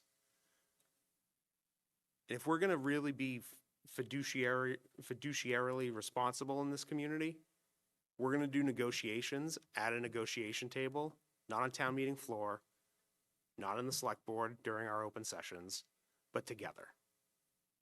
I cannot vote for this. Negotiation is the way forward. I hope town meeting defeats this. I hope if it doesn't defeat it, you folks avail yourselves of the charter provision that allows you to question a vote of town meeting. And I'll be the first person to sign your petition to do so. I plan to vote no. Hearing and seeing no further discussion, I'll call the roll. Ms. Iaquinto? Yes. Mr. Canty? Yes. Mr. Quintal? No. Mr. Cohan? No. And myself, no. We will not be forwarding a recommendation for approval at town meeting. All right, thank you for everyone who came for our discussion on all town meeting articles. The next item on our agenda is to execute the 2026 spring special town meeting warrant. Pleasure of the board. Mr. Canty? So, I noticed, this is related to the topic, I noticed that FinCom had a meeting scheduled for tomorrow originally, but it's now been canceled because of, my understanding is that they have quorum issues because of the number of precinct caucuses that are occurring. They couldn't get a sufficient number, they couldn't both attend those with sufficient representation as well as hold a FinCom meeting. My concern with that, I don't know when they do plan to meet next, but I've heard it might be as late as the Wednesday before town meeting to review special town meeting articles. And I know that, as you can see from the books, like town meeting members are very dependent upon and used to getting reports and recommendations from the Advisory and Finance Committee to assist them in analyzing and debating town meeting articles. So I would suggest, although it is not ideal and it is unique in some ways, it would be a benefit for us to generate a recommendation list of what our majority vote was on each of the 10 articles, that could be emailed and to the extent possible, like brought around to caucuses, so that town meeting members will have some backup material, some recommendations that they can discuss to help them. And then when FinCom is able to get a quorum together and meet, they can perform their traditional role. But I think, and I would suggest we handle it similar to how they do, which is just the majority vote is the recommendation. There's a brief summary and then the recommendation and the list of, 0, 0, 0 of in favor, opposed, and abstentions. But I think that would make this special town meeting process better than leaving an information vacuum. So that would be my advocation in contemplation of executing the warrant. I don't see a problem with that. Mr. Brindisi? No, I just so I'm clear. I mean, certainly it's easy to log the vote that was taken this evening. Are you asking Mr. Canty for a summary of each of the article discussions? Not of, just the votes, not the discussions. And using a format that's similar to what FinCom does. So if like Jeanette could forward to, say, Jade, that template, and then that could be, we could have our majority vote reflected in there and the brief description of, this article seeks to do X. This is how the board voted. This is the vote of 0, 0, 0, XXX. I think Mr. Malaguti is going to update us on the next scheduled meeting for FinCom. Thank you, Ever Malaguti, FinCom. Due to the numerous caucuses, tomorrow we have it scheduled for, ironically, April Fool's Day. April 1st is our next FinCom meeting. Thank you. Do you continue to wish that we put together some materials, Mr. Canty? I mean, that's halfway through the first traditional caucus week, but obviously a number of caucuses are already performing their duties. So yeah, I think every caucus we don't have this material in front of is a lost opportunity to explain these articles and articulate the reasoning for it. Ideally, it would come from FinCom, their traditional source for that, but I would rather we fill the vacuum than to let the vacuum remain. I understand, having served in the FinCom, why the vacuum exists, but I think it's important that town meeting members have a summary and some information going into as many caucuses as possible. Mr. Cohen? Yes, we should be doing everything we possibly can to make sure that caucuses are getting as much information as possible. Tonight's work should be reflected in their discussions when they're looking at the special town meeting warrant. So whatever we can do to aid in town meeting members' deliberations with information, that should be paramount. Yeah, we'll work, Jade and I can work together on something, working with Jeanette. And I believe Jeanette White, her original goal was to have the warrant go out for distribution this Friday. So I think that we could probably work over the next 2 days in getting this as an addendum to that distribution. Yeah, and it's a poor substitute for the whole FinCom book, but it's something. Right. And it's something we can do, and it's better than nothing. Sure. Great. Will you make a motion? I will make a motion to execute the 2026 Spring Special Town Meeting warrant and release some guidance from the Select Board as to our the majority recommendations of this board. Is there a second? I'll second. Discussion? Ms. Iaquinto? Yes. Mr. Canty? Yes. Mr. Quintel? Yes. Mr. Cohen? Yes. Myself, yes. We'll now move on to the town manager's report. Mr. Brindisi. Great. So I know, we had a difficult winter this year, and there were a lot of concerns we received over the past couple of weeks of whether or not our athletic fields would be open in time for the spring sports. And I'm happy to report as of today that everything is in preparation. We are planning to open all of our athletic fields by April 1st. So we've already had over 400 youth sign up for flag football, 400 sign up for soccer, and a lot of other youth sports this spring. So fields will be open to commence those activities. I wanted to just bring to the board's attention that last year we had conducted a pilot program over at Plymouth Beach with pay stations, not requiring our seasonal staff to collect money at the gate. And the pay stations, I think, as I reported in the past, were extremely successful. So because of its success, we are now instituting pay stations at Morton Park, Fresh Pond, and Hedges Pond Recreation area. So those 4 areas will all have pay stations to make it easier for folks to pay the daily rate at those recreational activity locations. And something other really interesting that I learned this morning was that staff over at the library and the Library Foundation have been working with the owner of the farmers market at the G-Pub, and they're working out an agreement that the farmers market will be relocated from the G-Pub to the library this summer. So working on some other license agreements to make sure that can take place, but we're expecting that to take place over the course of the summer, every Thursday from 2:30 to 6 p.m. And again, I bring that up because I know there was some interest of potentially the farmers market coming down here on the waterfront, but it'll take place at the public library over on South Street. Just as a reminder, because it's coming up this weekend on Saturday and Sunday, we're going to have the yard waste drop-off. That'll take place from 8 a.m. to 2 p.m. over at 131 Camelot behind the wastewater treatment plant. Again, I know folks are dealing with their yard waste because of the storms that we've had this past winter, but yard waste drop-off will be this Saturday, this Sunday from 8 a.m. to 2 p.m. over at 131 Camelot Drive. And then again, because this was brought up last week about a lot of the sand on our roads. So I've been working with the DPW director. Right now, we have one street sweeper that's out there. Part of the delay is the first thing the DPW crews have to do is clean this, get the debris off the street first. So, you know, as they remove the debris from the street sweeper will follow behind them. So, as the weather gets better, we will then deploy both street sweepers throughout town. So again, bear with us. It's been a difficult winter.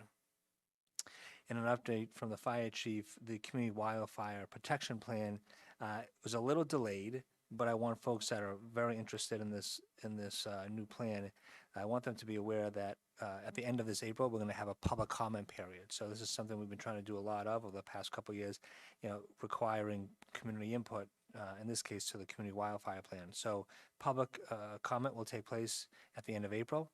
We plan to hold a number of community meetings in May, and then we'll bring to the board this June sometime a final plan and presentation. From the school department, we are working with the MSBA, and we are about to identify an OPM for the project. As we all know, the school department, school committee, they have been contemplating a new school structure to be built to replace Hedges Elementary and possibly a combination of Cold Spring School. There will be public information sessions reported to me this morning sometime in May and June. So again, there's been a lot of negotiations, conversations taking place behind the scenes, and we plan to bring all of that information forward this May and June to have public information sessions regarding a replacement of Hedge Elementary School. And then again, because again, folks are asking this question, right now the last day of school is slated for June 29th. The school superintendent is working with the state right now. They're trying to get a waiver to move the last day of school to June 26th. And I know it seems like it's a long ways away, but a lot of folks are asking questions, when is the last day of school? Right now, the school superintendent is trying to get a waiver to have the last day of school to be June 26th. And then just an update from the town clerk's office regarding vote by mail. Right now, we have over 1,000 individuals who have registered for vote by mail. Last year, we had 2,000. So we are surpassing a vote by mail this year because the deadline to register for vote by mail is May 6th. So, you know, again, we're about 6-7 weeks away from that deadline, and we're already over halfway of the way where we were last year with the number of registered vote by mailers. And then this Thursday, the rescheduled open meeting law training will take place at 6 p.m. this Thursday at the Great Hall in this room for boards and committees. So this was the open meeting law training that we had discussed back in February that got canceled because of the storm. But again, for those folks on boards and committees that would like to learn more about open meeting law, we will have a training in this room at 6 p.m. this coming Thursday. And then the deadline for nomination papers for those folks that are seeking some type of election, you need to submit your nomination papers to the town clerk's office no later than 5 p.m. this coming Friday. And the last item I just wanted to report, again, there were some concerns about this year's hometown cleanup. This year's hometown cleanup will take place. We expect that the online registration will launch sometime this week. And so we're expecting in early May, the early part of May, to have hometown cleanup. So again, please, for those individuals who are interested in hometown cleanup, be on the lookout for the online registration, which the day, again, will be sometime in early May. Pending any questions, that's all I have. Mr. Canty? Could you, 2,000 voted last year by mail? By mail, yes. And what was the number that have already signed up? Already signed up this year so far, 1,220 have already signed up. Okay, and they have until? May 6th is the deadline to apply for your mail-in ballot. Okay, so we are doing well. Extremely well. Okay. The town clerk contributes a lot of that to a lot of the online social media presence announcing this. Okay. Thank you very much. Ms. Iaquinto? Derek, I don't mean to put you on the spot with this question, but there's been a lot of chatter over the last couple of days. People are concerned that the town is now taxing sheds. And I know that we've always taxed outbuildings, but there seems to be some confusion about whether they're doing it differently, or I don't know if you've heard any of that, or if you have any idea about what the confusion. I did receive a request yesterday, I believe, asking why we are taxing sheds. And I will look into that. I know we have a new director of assessing that started about a year plus ago, and so that may have something to do with it. But let me circle back and report back to you. Okay, great, thank you. Other questions for the town manager? All right. Select board discussion, new business. I do have one that I'd like to share with the board. After our meeting last week, I had committed to Mr. Donato and others who are interested in seeing some community discussion on the possibility of future nuclear operations at the Holtec site. I did submit some language to the town council. I'll be presenting that to the board at our meeting, I believe on April 7th is when I plan to do that. More info to come on that, but I have advanced that. I think I saw Ms. Iaquinto. Sorry I interrupted you. So I'm not sure how many people, how many residents in town are aware of a project that's been planned in Cedarville. It's the Route 3A corridor project, which will significantly change the flow of traffic in that area by altering the two intersections down in State Road, Hedges Pond Road area. So that's something that's been much anticipated. And there's been a lot of confusion about the process, about the timing, about the roles and responsibilities. There are a number of entities involved in it, MassDOT. We have a design consultants. We have the town has a role in it. Our state delegation is also playing a hand in this. The Old Colony has a hand in this as well. And there's just been a lot of confusion about it. So, and I've had several conversations over the last week or so, and think it would make a lot of sense if we added to our agenda as soon as we can a discussion and overview of exactly what the process entails, how long it's going to take, what decisions need to be made, and if there's anything that we can do to influence it. Given our role in it from the town's perspective. I think the concern is not only, getting that project done, but also with the Sagamore Bridge project about to come online, just really concerns about what that's going to do to the traffic in that area. With the timing of the two projects. So if we could get some clarity on that, I think that would make a lot of people ease their minds a little bit about what's going to happen, or at least manage expectations about what's to come. So I do know Mr. Coyle was agreeable to help out with this, and our state representative is also willing to help. So if we could get that on the agenda and pull together a team, I'm happy to work on what that looks like. Yeah, thank you for bringing this up, Ms. Iaquinto. I brought this up last week at our meeting and subsequently asked Ms. Anderton if she'd be able to get Mr. Coyle in front of us. I think the 7th was the date that I asked, and he's currently confirming that is something that will work for his team, correct? So we can also I can work with Jade too, because Michelle is also interested in helping with that, and if we could get someone from Old Colony to join as well. Sure. Just as many stakeholders as we can. Every partner in this helps. Yes. Other new business? Letters? We did receive a letter from the newly established Historical Commission. The letter is in reference to the fisherman shacks that are located across from the street from the former birth site. The disposition of those shacks was the subject of some conversation probably back in September or October. Once we made some positive progress with Burt's, Mr. Serkey, who is a regular public commenter for us, turned his attention towards those structures.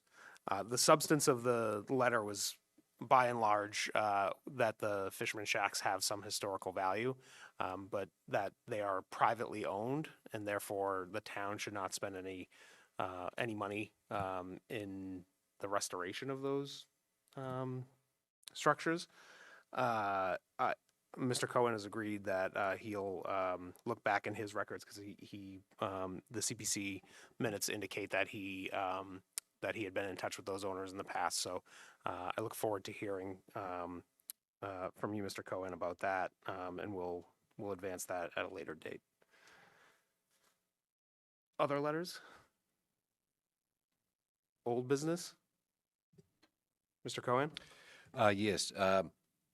I just wanted to, not on Tuesday the 17th, but on Tuesday, March 10th, I made a point to read through a series of requests that I've asked to have on the agenda. Some of these things go back quite some time. I've been patient looking at the staff's releasing of what might be on a future agenda, keeping an eye on that. I was able, after the 10th, to send to staff a list of those requests, and I'm prepared to go through them again, and I'm prepared to find dates for these things. The first thing I did indicate is I wanted to have a discussion on the agenda about reconstituting the Water Conservation Committee. That was one which I sent to staff to, to emphasize what that might look like. I did that on January 29th and again on March 10th. I also asked to be put on the agenda an update from the Great Herring Pond Wampanoag tribe in terms of land acknowledgement and other things that we have been discussing with that newly recognized tribe. I wanted that on the agenda. I don't see that in an upcoming scheduled agenda. And then the same thing with a discussion with the open space about trail working group. They have a subcommittee. I wanted to know about bringing that group in and talking about some of the trail networking activities they're involved in. The fourth thing that I asked for was probably one of the more important things that I've requested for some time now, and that is getting on the agenda an item talking about the facilities task force. And this would be a discussion amongst the board, how we want to handle looking into how the town is handling its facilities, how we might revisit that and how it could be done in a more constructive, transparent way. And we could start that process by having a task force. So that was also requested on the 10th formally. Again, I requested that we have a update on when on the agenda we'll have the 1820 courthouse revolving fund and the associated care and maintenance of that building that we should be looking at now, 10 years after the renovations to that building. So we don't want to see that building go into any condition that might be more costly to maintain in the future. Again, I asked, the sixth thing I've asked for was a discussion with the planning department about the conservation commission and its role within that department, and looking at how we address housing internally with that department. The seventh thing I did ask for on March 10th was a discussion, on Town Square on Phase 2, the resiliency of, I know that we're looking at Town Square in terms of its resurfacing area. It's a significant historical site. I just want to be, careful as we move forward in looking at that surface area of Town Square on Phase 2 of the Downtown Resiliency Project. So these are things that I've been asking for some time. I formally requested them on the 10th. I'm prepared here. I brought a calendar. Maybe we can work on the calendar right now and set dates for these 8 items that I just outlined. Mr. Cohen, let me interrupt you for just a moment. The board's policy is that I have 60 days in order to schedule these agenda items. We're not going to sit here and pick meeting dates that we're going to put items on the agenda. As you can see, we have full agendas pretty much going into town meeting. Your items will be scheduled. I promise you that. I would ask that you engage Ms. Anderton and town staff so that you can help shape the substance of those agenda items. I'd ask that you prepare some materials for the board to review. I do think that we're going to be hearing the facilities task force on the 31st. I understand that you have at least 2 other committees that you'd like to discuss. I would ask that in advance of those meetings, you put together a proposal for what those look like, similar to the one that Mr. Quintal presented for the 250th committee. Otherwise, I don't know that we can advance those and have a meaningful discussion. So please have those materials in to Ms. Anderton. Before I was interrupted, I have compiled this information. I have sent it to staff. I have presented it to this board. I'm prepared to take votes tonight. We are a board, and I defer to the pleasure of the board. If I'm having difficulty putting these things on the agenda, I would prefer that we take a vote tonight on these 8 items when we're going to put them on the agenda. They will be on the agenda consistent with, consistent, Mr. Cohen. if I could Mr. finish. Cohen, Mr. Cohen, they will be put on the agenda consistent with the policy that this board has established.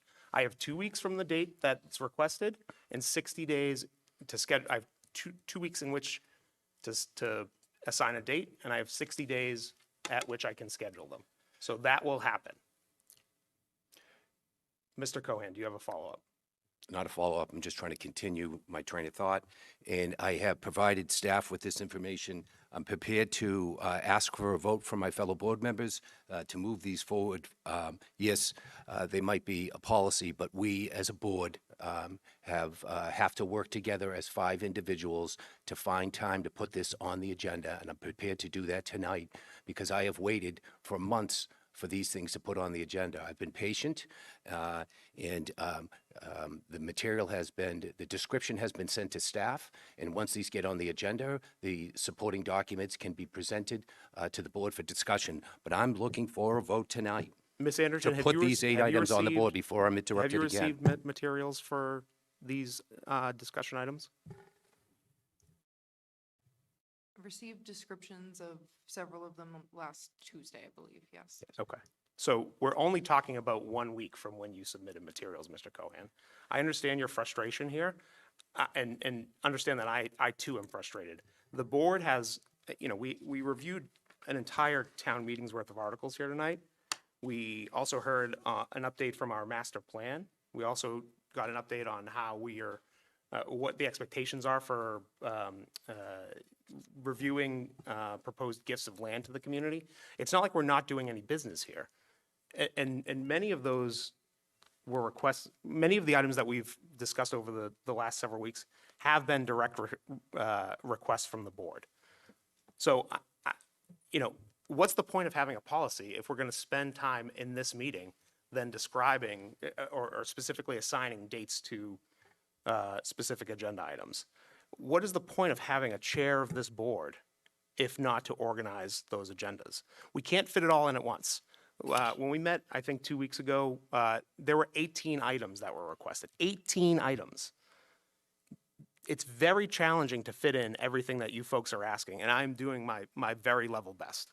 And I'm doing it consistent with what the policy requests. So I ask for a little bit of grace from you in this arena.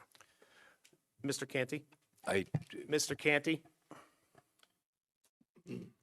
So, although we did have a substantive meeting tonight, many of our recent meetings have been appointments to various committees and significantly less substantive items. We also, on our current schedule going forward, on March 31st, we have select board motions discussion, Plymouth 400 update, appointments to 4 different committees. Then we have a budget timeline proposal and 5-year forecast, which is something that we've requested. And then on the 14th, we're not planning to meet. I don't understand why we're canceling meetings if we have so many things on the agenda that we can't reach. And I don't understand why, although tonight, I will grant you, was a substantive meeting with a full agenda. If you look back at least recent weeks, I think Mr. Cohen is frustrated by the lack of substance of many of these agenda items. The queue has built up because they're not being placed on the agenda. The policy is that within 2 weeks of a proposal, they're supposed to be scheduled. Unless you plan to schedule these items within the next 2 hours and 42 minutes, that policy is going to be violated. So I think Mr. Cohan is within his right to request that we schedule these items as a board because the policy appears to not be being followed.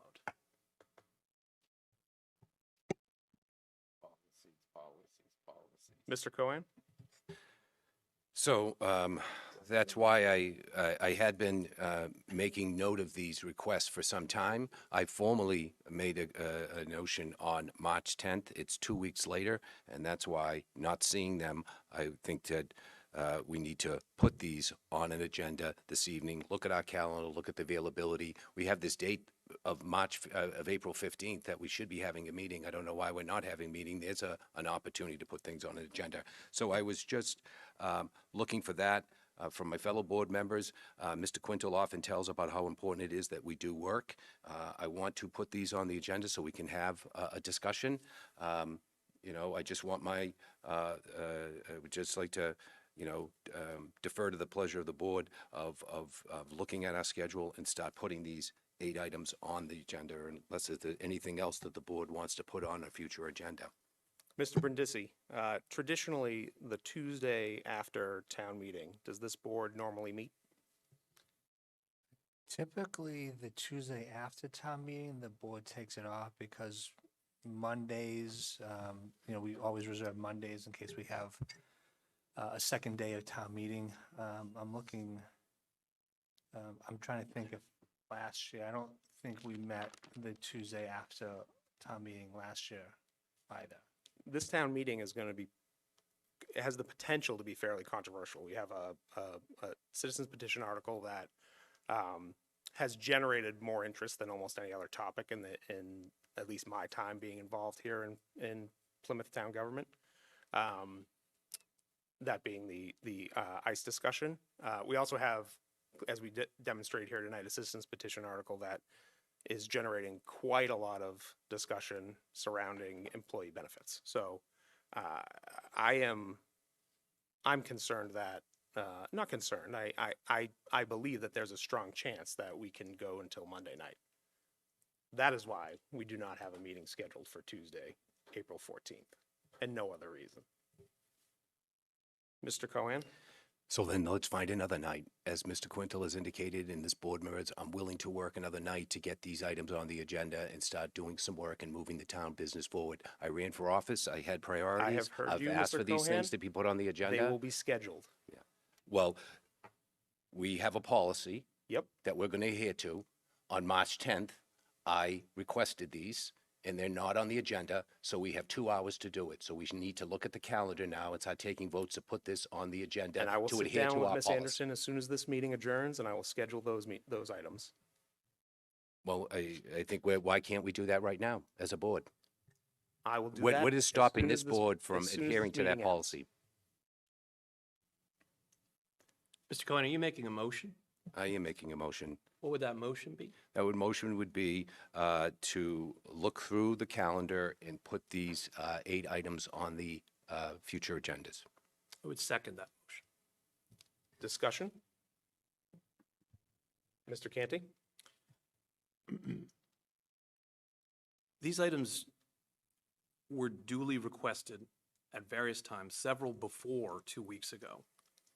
They should be put on the agenda. We have the opportunity to schedule these things now as a board if we choose to do so. We should exercise that opportunity. I think we should put things on for April 14th. If for some reason town meeting is still meeting on April 14th, because it goes not only Monday night but Tuesday night, we could always reschedule those items to the next week. We missed a meeting due to the storm in February, and then the next week, the agenda was almost the exact same one from what we missed. So there wasn't a lot of work that we were going to do that next week already because we just had the same meeting we were going to have the week prior. So I think we have the opportunity to put these things in our calendar and on the schedule and have Mr. Cohan and our other items from other board members heard so that everybody can have their day in court. And I think we're entitled to do that, and we should. I support the motion. I support Mr. Cohan's effort, and I will vote in favor of scheduling the items he's articulated for meetings within the next 45 days, because he did request them on March 10th. I will be voting in favor of this scheduling request. Mr. Quintel? In the spirit of compromise, we have a meeting on the 31st. Why don't we start at 3? I'm all about that. Take a break at 5, 6 o'clock, take a half-hour break. Let's get caught up a little. I have a prior work commitment that night, so I will not be able to be Right, but at I mean, I'm that meeting. I'm gonna run the meeting, so if nobody has a problem, we'll start the meeting at 3 or 4. I don't have an issue if everybody can make it. Let's get our work done. You know, and part of this goes on too, and I don't mean this to be critical, but I'm gonna be honest about it. We talk and we talk and we talk. Some of them, I time on my phone, it's 25 minutes on one subject. That's another reason why things don't get on the agenda. We should put in this policy you guys made that we can only talk so much per agenda item, and we'd be banging these out left and right.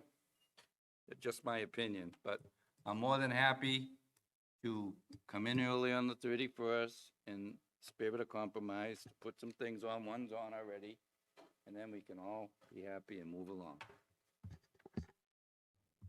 Mr. Cohan? Thank you for the offering of the spirit of compromise.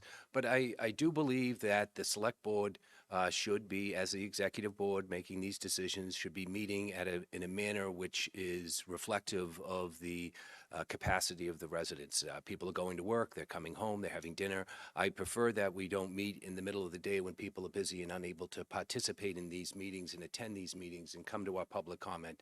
That if we are meeting early in the day, we limit that interaction with the general public. I prefer that we add another day to make this work.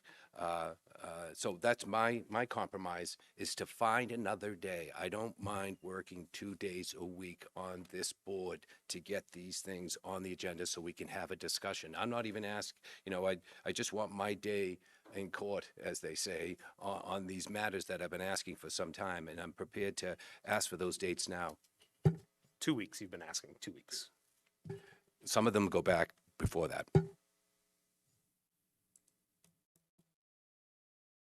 Call the roll. Ms. Iaquinto? Yes. Mr. Canty? Yes. Mr. Quintel? Are we voting on now? Voting on whether or not we're going to schedule these agenda items here tonight. Oh, you mean over the next couple meetings? No, we're gonna schedule them. We're gonna do the schedule right now, if we vote yes on this. Are you all right with that?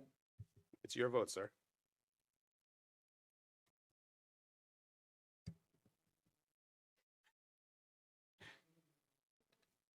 Yeah, yes, if it's done in a timely fashion. I mean, I don't want to be here till 11 o'clock talking about different articles. Mr. Cohan? Yes. And myself, no. Pleasure of the board? So I would, these are Mr. Cohan's requests. So I would seek to defer to him to when he would prefer to have his items heard. If you could. Like I indicated before, we have 45 days to hear these based on the request on March 10th. So what I want to look out between now and 45 days from now, what select board meetings could accommodate these 8 items that I sent over to Jade last week, and placing those on that agenda. I would defer to staff on what ones. I'm not going to prioritize them. There's 8 items that I just talked about. There's 8 items that I forwarded to staff, and I would just like to see what dates are available for the next 45 days out. We meet on Tuesday nights except for April 14th. Okay. And Okay, so let's start with the first one, the possibility of reconstituting the Water Conservation Committee. What do we have in the next 45 meetings? Can I Yep. request that we start somewhere else? The Facilities Task Force. Okay, start with We- the Facilities Task Force. I'd already asked Ms. Anderton to schedule that for the 31st. So that's on the 31st. Are you okay with that? Yep. Great. Mr. Brindisi? Yeah, so if I could help, because Jade and I were working on next week's agenda this evening, while everyone was discussing the article. So we had suggested that the Facilities Working Group, the 1820 Courthouse discussion, and the Resiliency Plans for Town Square be presented as a recommendation for next week's agenda. So that's the 31st. That's right. On the 1820 Courthouse, Mhm. and the Resiliency is the 31st. So that takes care of those three items. And then we had recommended for the 7th, the Town Hall Physical Experience, the E-Bike Working Group, the Water Conservation Committee, the relationship with the Herring Pond Wampanoag Tribe, and then discuss the Open Space Committee's request to place a trail at the Route 80 Cemetery. Is for April, Say again? the date you were recommending? April 7th. April 7th. Was the water conservation part of that group, Derek? Yes, that was reconstituted. Water Conservation Committee was a recommendation for April 7th. Okay.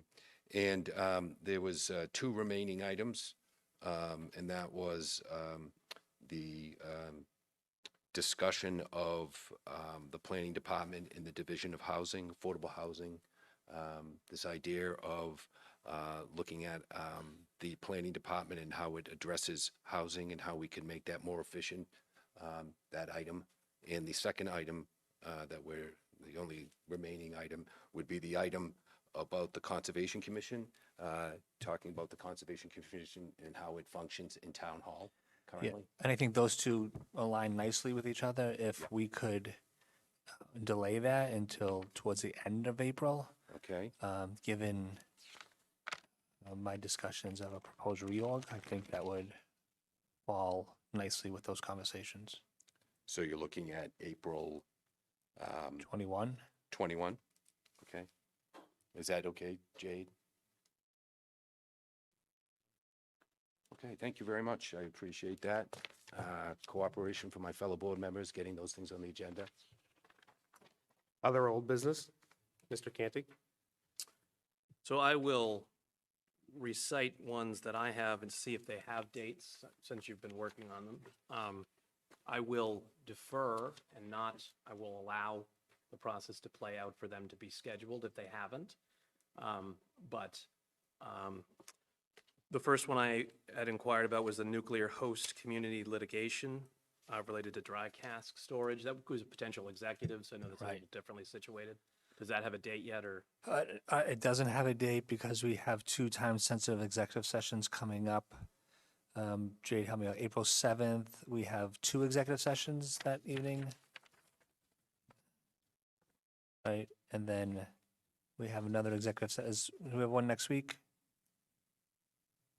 We have three executive Don't- sessions with schedule. I'm just, Yeah, we have two on April 7th and one on April 28th. Okay, so I know that's a little differently situated being executive, but when you're able to, and I know it's dependent probably on Mina's availability at Right. Anderson Krieger, but the sooner you can give an update on that, the better.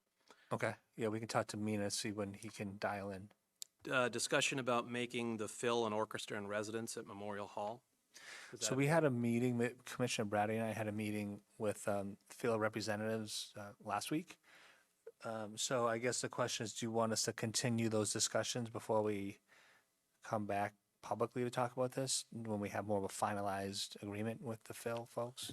Well, I think it would be nice to have a date to target, and then if the meeting before that date comes up, if your discussions are ongoing, you could update us on the status, and then we Okay. could always push it. But I think leaving it unscheduled is disadvantageous. Okay, April 21st, Okay, would that work? that would work for me. Update to the board on subsidized housing inventory and our pursuit of safe harbor. I think that would align nicely with Mr. Cohen's request about community development and water conservation. I would Had it- agree. So Jade, you- what date was that again? I don't know. Well, water conservation is 4/7, but affordable housing and planning is 4/21. Yes. So I think 4/21 would make, okay. Yep. And then there was the concept of a workshop about storm response, but a site visit to, we have to coordinate on schedules with that, but Yeah, I'll defer to the board. Whenever the board is ready to do site, like a tour, there's various locations, just let me know what that date is. okay. And we can manage that. I've already talked to all the staff. They understand the objective, and Yep. so they're willing and able. So are any days of the week better or worse, do you think, for staff I for would say that? Tuesdays are the worst. Right, that makes sense.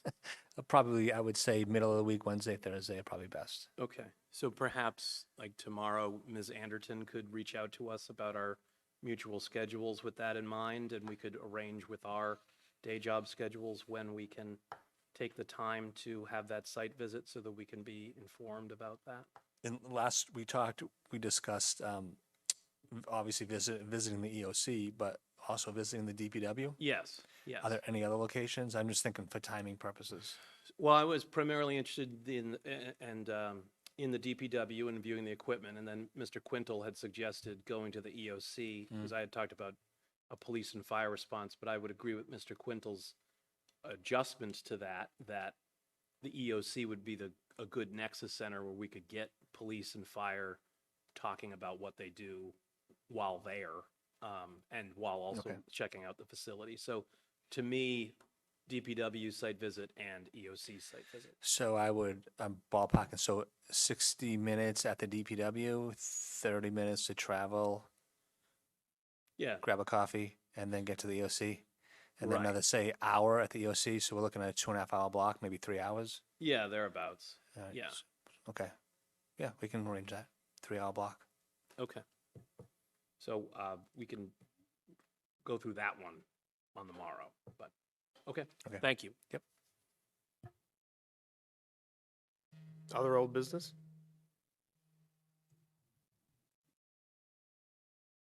There's an Amber Alert.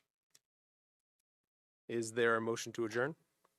Just one more thing on new and old business. I learned late last week that there was a planned reception on May 1st, where we're going to take the time, which is a good idea, very good idea. It's something that I support wholeheartedly. It's something that I had asked to be put on the agenda, and we do have a date for it to be on the agenda, and that is the Wampanoag, Great Herring Pond Wampanoag Tribe recognition, and some of the other associated activities. I guess we're going to have a reception. I believe it might be May 1st. I heard from the tribe earlier today, they thought it might be the 30th.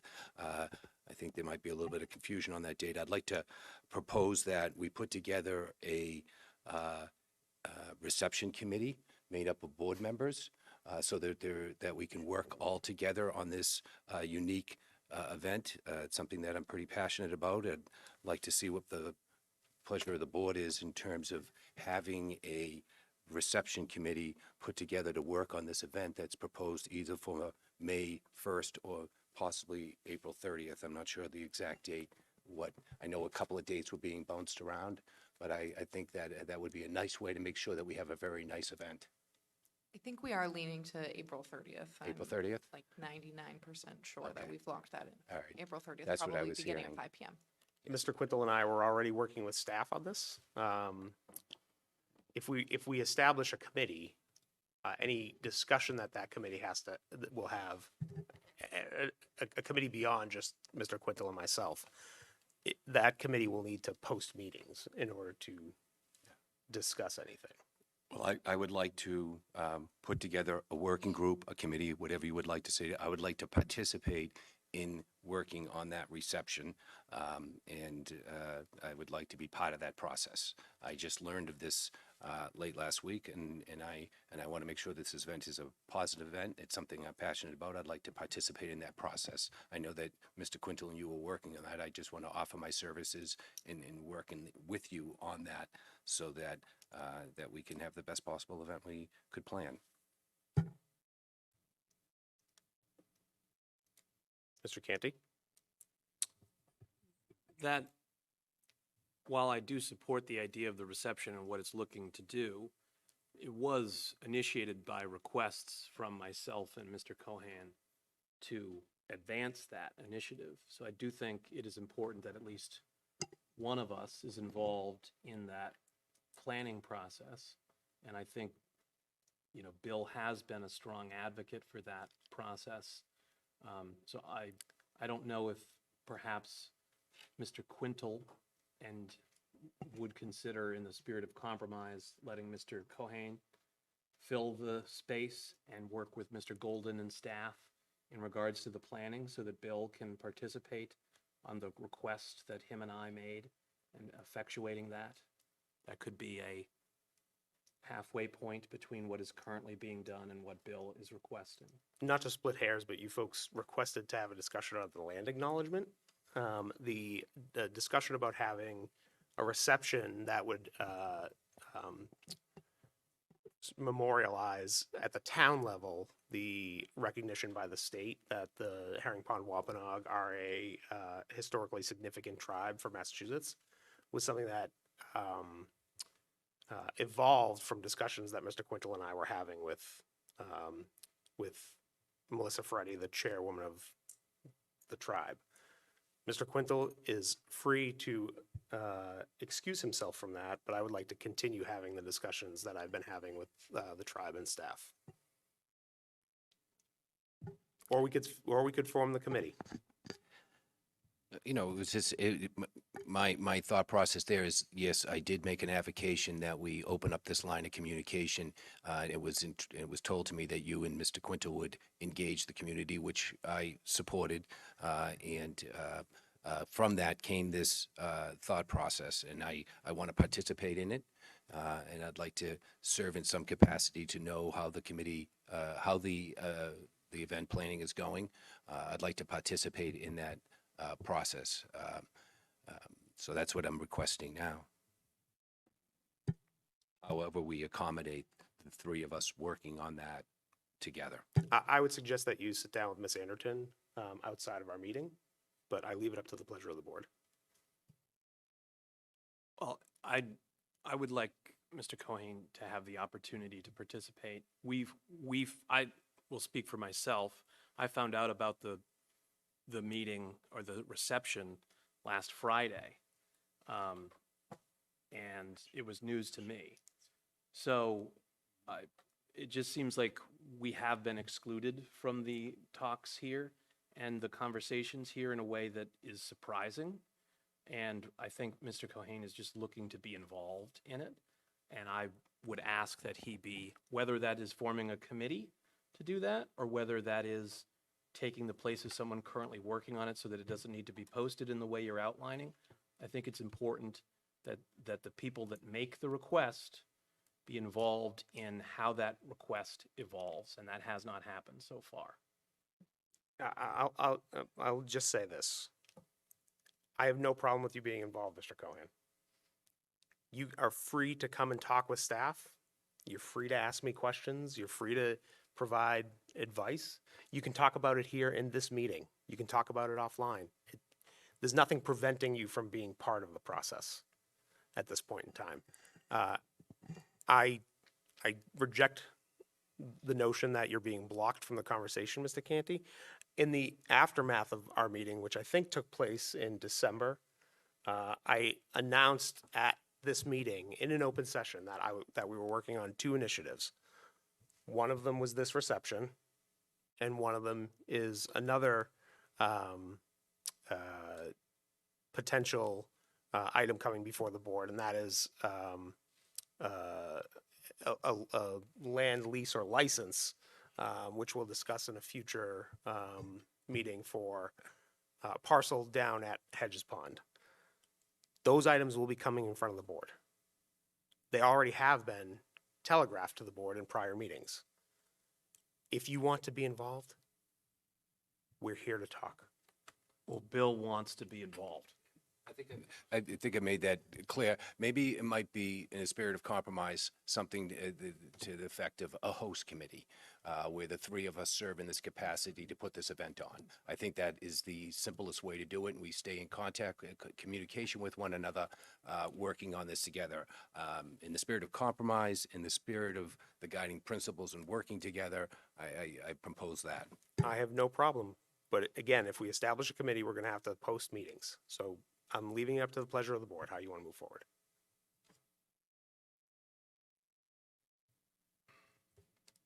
I make a motion that we establish a host committee to work together on this reception for April 30th. I second. Discussion? Ms. Iaquinto? Yeah, I think that this is a good resolution to this. It did come as a surprise last week, Mr. Golden. I know that you did, as you said, telegraph some of the plans there, but once those plans had been firmed up and there was an actual date and invitations are about to be sent out, I do feel like we should have been notified, or somehow that date and that plan should have been communicated to us. We found out about it. There were others. We were meeting with another committee, and the committee members knew about it. And we were just sort of sitting there saying, what are you talking about? So that's not a good position for an elected official to be in, especially when it's a town hosted event. So I do think that this is what Mr. Cohan is proposing is in the best interest of the quality of this event. Thank you. Let me be clear. The plans are not firmed up yet. We just had a discussion 5 minutes ago that we're going back and forth on dates. So the plans are not firmed up. I have no problem with this committee. I will not vote against it.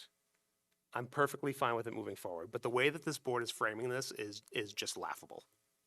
Mr. Quinto? Speaking of laughable, when the Shishigahama delegation was here, I found out about it the day before. This is the first time they've ever visited this town, and it's been many years I've been involved with them, that this board did not know anything what was going on till like the day before. So when you're taking your notes, put that in your log.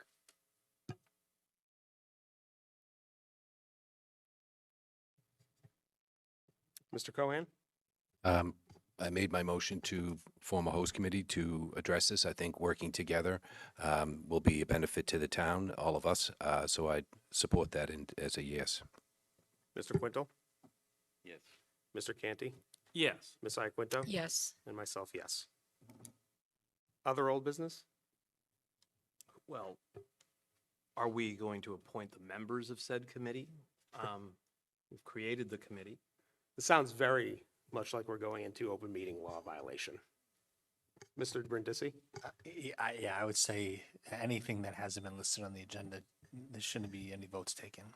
What I'll ask to do is that we can ratify the decisions we've made here tonight, and for the host committee to be established at next week's meeting. You can put that on the agenda for next week for discussion. Does that satisfy you, Mr. Canty? It does. Thank you. Is there any other old business? Is there a motion to adjourn? Motion. Mr. Quinto makes the motion. Is there a Second. second? Mr. Cohen seconds. Discussion? Ms. Iaquinto? Yes. Mr. Canty? Yes. Mr. Quinto? Yes, sir, I'm sorry. Mr. Cohen? Yes. Myself, yes, we're adjourned.